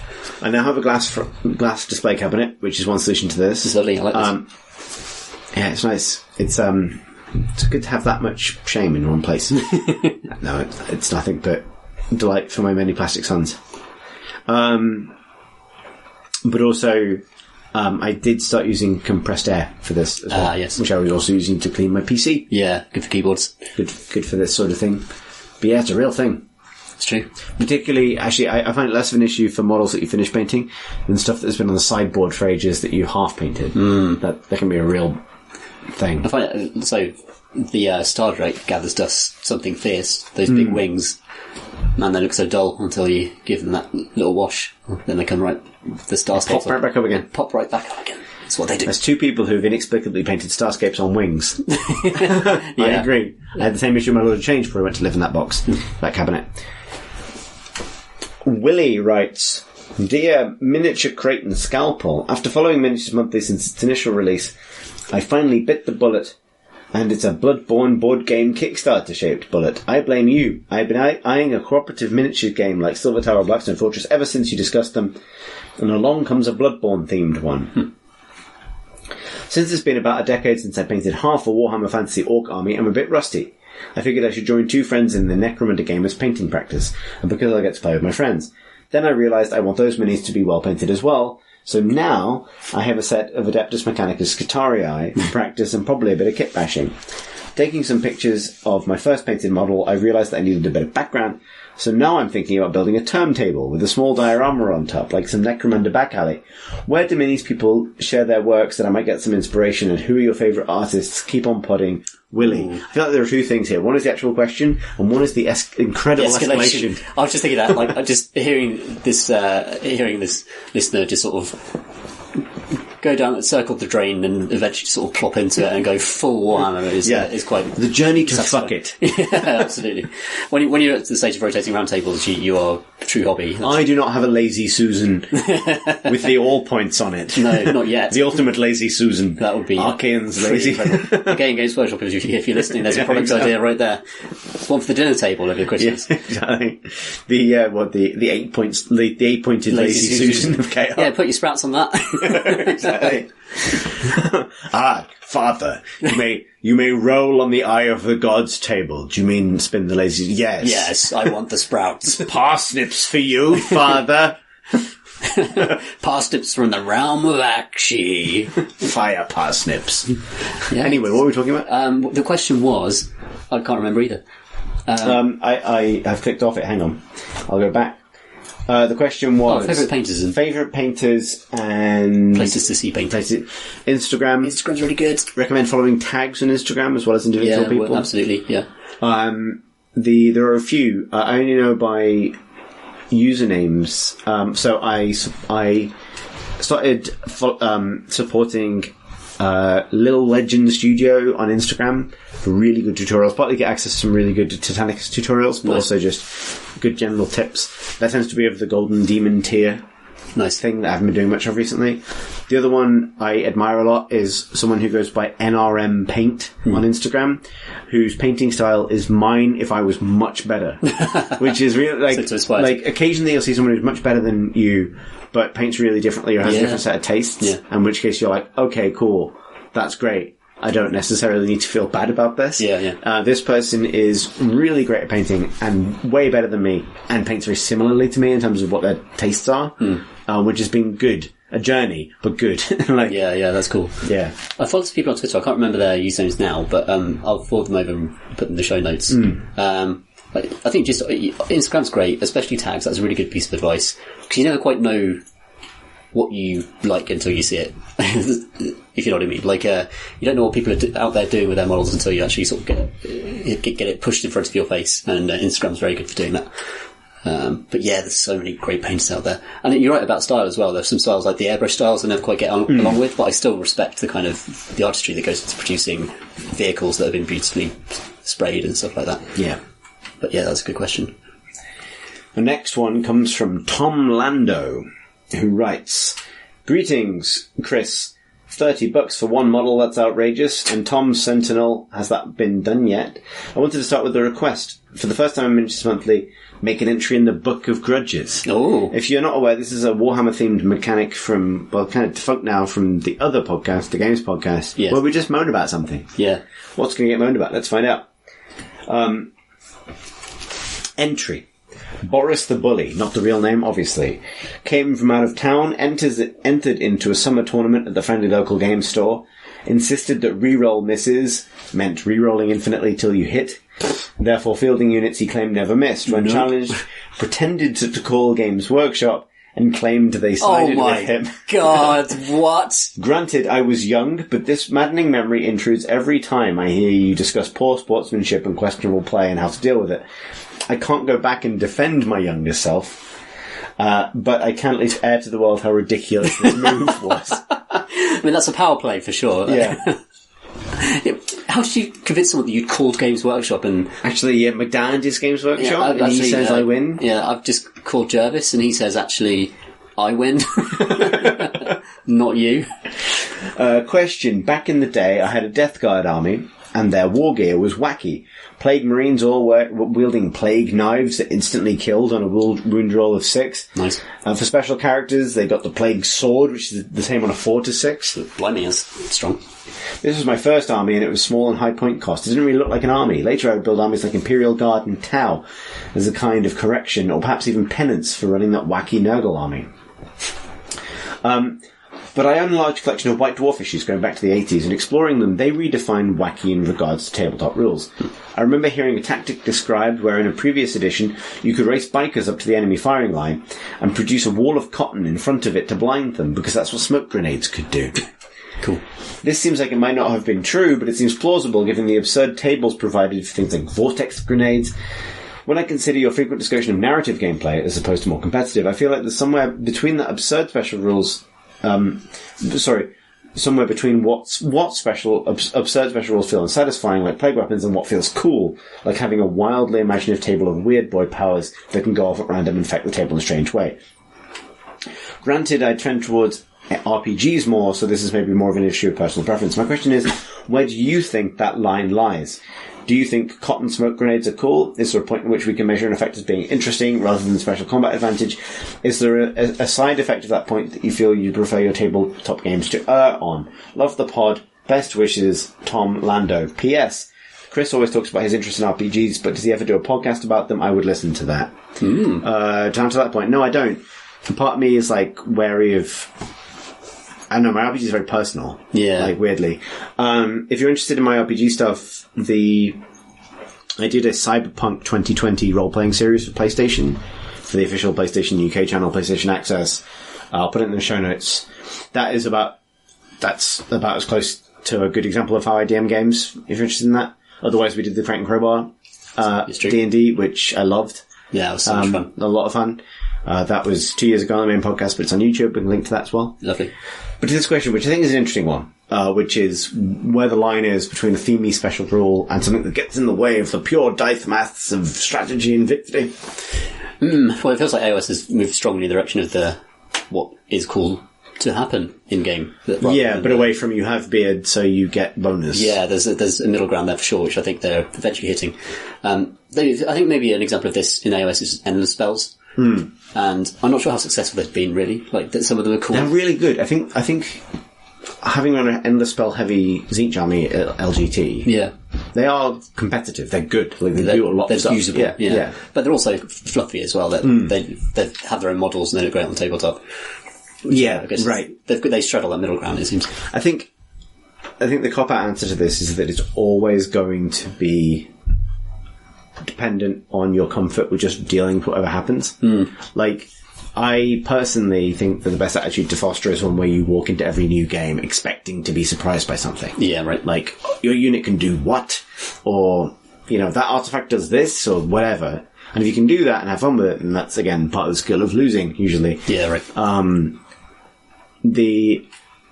I feel like having rules that come down to really predictable archetypes is the long road to playing chess. Right. You can play chess real easily. Just go play chess. Yeah, I think maybe the equivalent in AOS is the old D3 Mortal Wounds thing. Yeah. Where it's like, oh, here's a really fluffy, exciting description of something that happened in D3 Mortal Wounds. And I'd prefer it to do something a bit weirder, even if it maybe upsets the game a little bit. So there's some cool stuff, so hang on. Chris is turning around again. No, I will turn around again, just a sec. He's going to his desk, and he's having a rummage. There's much Warhammer on the desk, and he's picking up a device. It's a small box of endless spells. Saves to darkness and Darkness of the spells. So you see this one, which is a demon vomiting fire out of a hole in space-time. It's beautiful. As a man who's made a Bloodnado, I have deep respect for that sculpt. I think it's the demon fire rift. I see. Teleporting 8-pointed star that a demon's face comes out of and vomits fire onto people. Fantastic. It does D3 mortal wounds, plus an extra mortal wound for every wizard or endless spell within a foot of it. Which is kind of neat, because it's in the same archetype, but it becomes situationally very useful. Right. If there's a wizard nearby, it can do loads more wounds. If it hits one of those big covens of wizards that people like to gather around an umbral spell portal, it's going to incinerate people. Yeah. So that is it a way of adapting that to make it more... Yeah, so mechanics like that, where it just sort of... D3 mortal wounds probably has to be the standard for various reasons. Yes. But there are ways for them to make it spicier. Interesting, yeah. Yeah. But yeah, I'm trying to think if there's... I think there is a balance with these kinds of rules between it pulling you out of that I know exactly what's going to happen mindset, where the game just sort of progresses and you're in your own head, not engaging with your opponent, and time it takes to execute those rules. And the best examples of this are things that are really quick to resolve, but do pull you out of that fully sort of in your own head. Yeah, place. Just going through your own game plan bit by bit without really having to change anything. Yeah, precisely. Our next question comes from Chris, who writes, "Hey Chris," with Tom lurking somewhere in the background. Here I am. That's my goblin laugh. Good. I've been painting for about 2 years now, and while I've definitely got better, key things have been thinning my paints more than I thought I needed to, and realising that painting models black before starting was not the same as basing. Over the 2 odd years, I've definitely got better, but the biggest improvement has been in terms of speed. I recently started an Instagram account, so in these pictures of recent examples, I find myself very quickly bashing through projects to a tabletop standard before moving on to the next thing, which due to my plastic addiction is great. But if I really want to improve significantly, I feel I need to slow down, take the time to learn new techniques. Wet blending is a thing, right? Do you have any tips for how I can get out of my production line mentality? Best wishes, Chris. P.S. I'm most proud of my daughters. Here's a picture of Marathi. That's a good Marathi. Blue and green Marathi. Yeah, nice blue wings. I like it. Maybe one hero model. To buy one hero model that you love. Yeah. And want to lavish care on, and try your best to realise the model that you want to in your head. And then also I would recommend buying. You spend £10 and get 3 sort of push fit Stormcast or anything. There are a few kind of starter kits like this where just 3 models, just treat them as total experiment models. If you want to test new techniques, test them on them. Use that to inform your new techniques, and then take those techniques onto the hero model that you're lovingly painting. And that should slow things down, should give you an opportunity to experiment. If things go wrong on the test models, it's fine, they're only £3 each. You know what they're there for, they're not there to be a centerpiece for your army. And then, take it to the hero model. That's what I would do. The other thing I would say for this is think about effects you want to achieve. And if you don't feel ready to spend loads of time on every aspect of a single model, which is what I would describe as competition painting, everything has to be great. Yeah. Think about one effect you want to achieve and getting that as good as it can be. That could be painting a face so it looks like a face. Yeah, sure. Which learns leaning means learning about how skin works. Yeah. Depending on what kind of creature it is or so on. Or a glowing weapon or sort of iridescent armor or whatever it is that you want to do. It's like weathering, for example. For me, weathering brings loads of personality to a model, and that's something that's not too hard to get into, but it just needs a little bit of practice. Contrast, great for weathering. Yeah, here's a pro tip. Get a little bit of kitchen towel or whatever. You can use both Fuegan Orange and Achillean Green as bases for oxidization and rust, respectively. Very good. They work really nicely. Oh, lovely. There you go. Little tip there. That's a good tip. Interestingly, our next question from Kingsley is actually the opposite of that question, which kind of works quite nicely and wasn't planned. Dear Chris and Tom, I struggle with painting units. I tried painting like a group of individual heroes, and I've tried going around material by material for the whole squad, and I'm not sure either approach is particularly satisfying. What are your strategies for this? Cheers, Kingsley. I tend to go material by material, but that's, as a Stormcast painter, that's what you do. You just do all the gold and then you do everything else.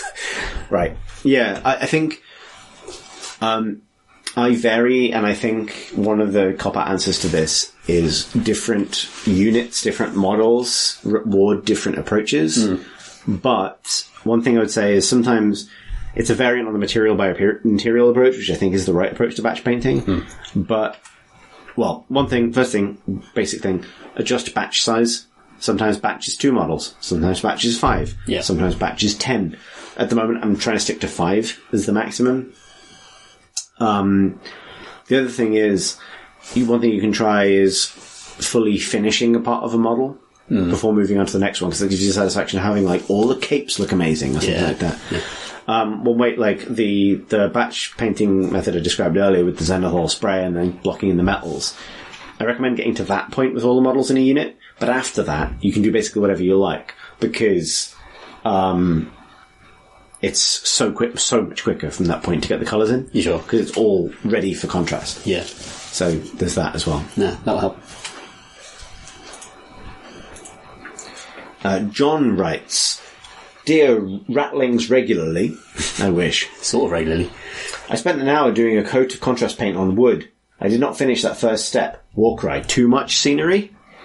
Also, how to make decisions on character options before playing. I went with Max Hammers. Will regret but themey. Best. Wham Badger. I think will regret but themey.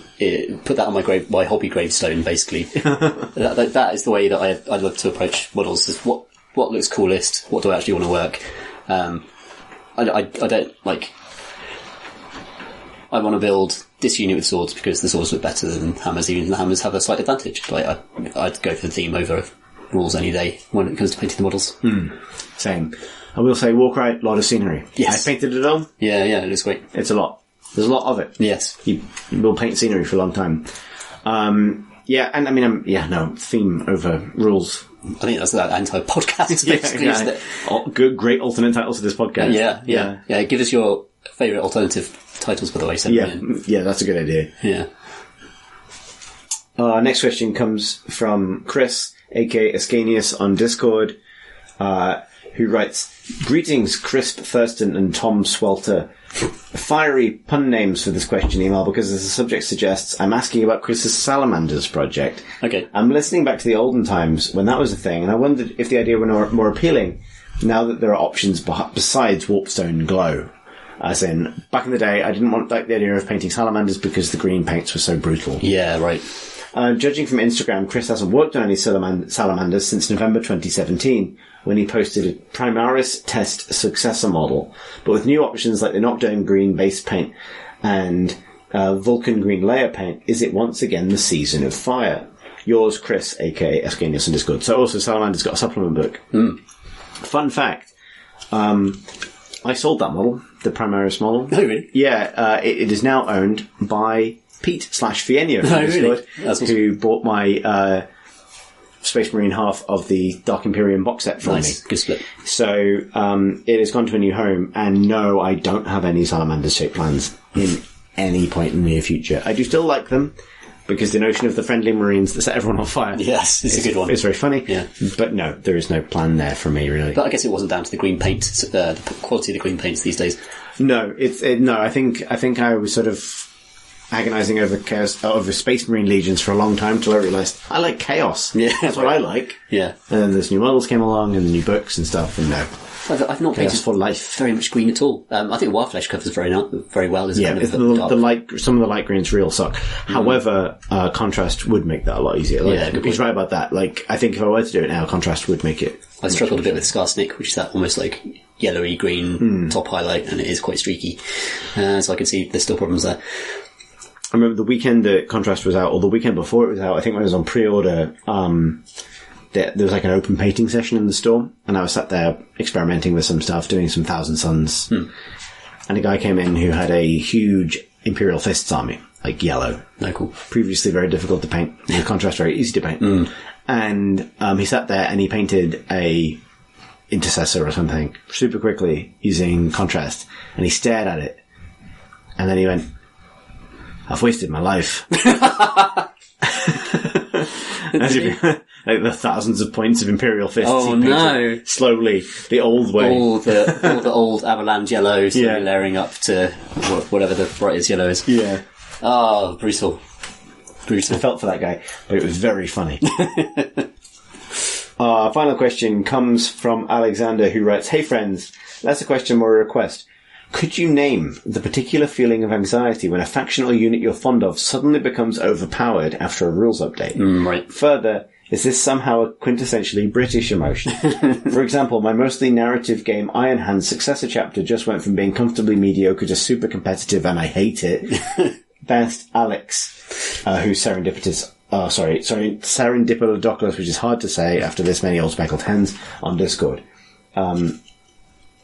Also, he says, very serendipitously, P.S. Don't worry about the gap. I think everyone understands life being complicated. Yeah, that's nice. Thanks, man. No, that's cool. So yeah, Iron Hands are really good now. You've got some Iron Hands. They're really fucking good now. I didn't know they were good. Yeah, they got a book. They got a time to put them away forever. That is an anxiety, though. It is a thing. Having a meta army when you're kind of like hobbyist. I'm trying to think what the word for this is, because it's partly I suspect. Well, there's a lot of different feelings at once. There's an element of not wanting other people to have a bad time playing against you. Sure. Which is guilt. Yes. So that'd be like meta guilt. But there's also an element of hipsterism, where it's like, I don't want the popular thing. I want the thing that looks good but isn't. Yeah. Yeah. And that's definitely a thing. So. Kind of hubris then, maybe. Yeah, I don't know, we need there's Guilty probably a long hubris. word in German for this. Yeah, absolutely. Like, I think meta guilt is an element of it. There's an element of sort of like discovering that you were playing on easy mode, but it's not quite the same thing because you weren't originally. I think it's the anxiety of a stranger misreading your entire hobby identity. When you put that that thing down on the table, they go, "Oh, this," and you're like, "But that's not me. That's not the type of hobbyist I am. I'm a nice boy. I picked them up because they were cool and I liked them. I wasn't trying to be meta. Like it kind of misrepresents your hobby self to other people in a way that has kind of undermined your identity in a way. Yeah, like a sort of externally imposed try-hard identity that you don't adhere to and isn't you at all. Yeah. Yeah. It's like being misread in that way is always awkward. Then how do you prove to the person that you're not that? Because you put it down, and they're going to do what they're going to do. They're really good in the meta, so they're going to kill stuff. And you're just there like, oh, I'm so sorry. I just picked them because I like them. I like the way they look. Yeah, I'm trying to think if there's an elegant phrase for like accidentally try hard. Yeah, almost like there's got to be there isn't. English just isn't flexible enough. It is, but we are not. That's more likely. There's a pun here somewhere, and it'll probably occur at some point too late. Yes.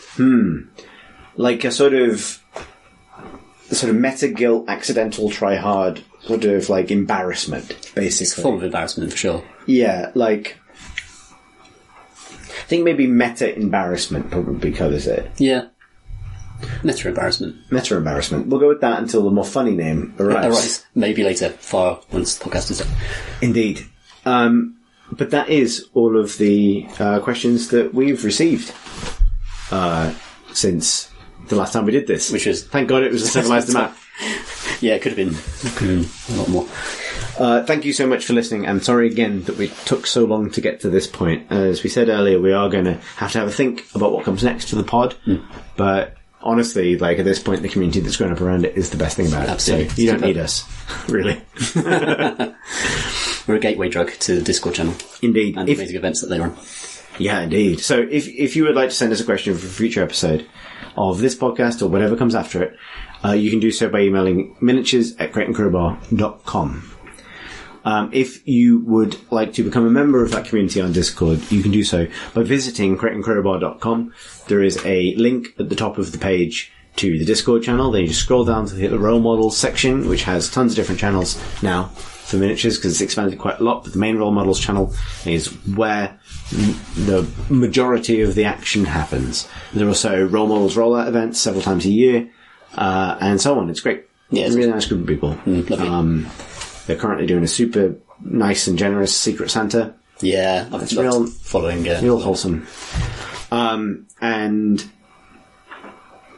if you'd like to, obviously thecrateandcrowbar.com is where you find out more about the podcast and its related network of other podcasts, including the Games Podcast and the Patreon and the YouTube channel and so on and so on. If you would like to follow our miniatures activities on Instagram, which admittedly have been a little bit inactive lately, but if you were to do so, yes. How would they find you, Tom? I would be at Ludo Paints Minis, which is Ludo Paints Minis. Lovely. And I'm at Exit Warp on Instagram. That's EXITWARP. Thank you Thanks so much for listening, everybody. Yeah.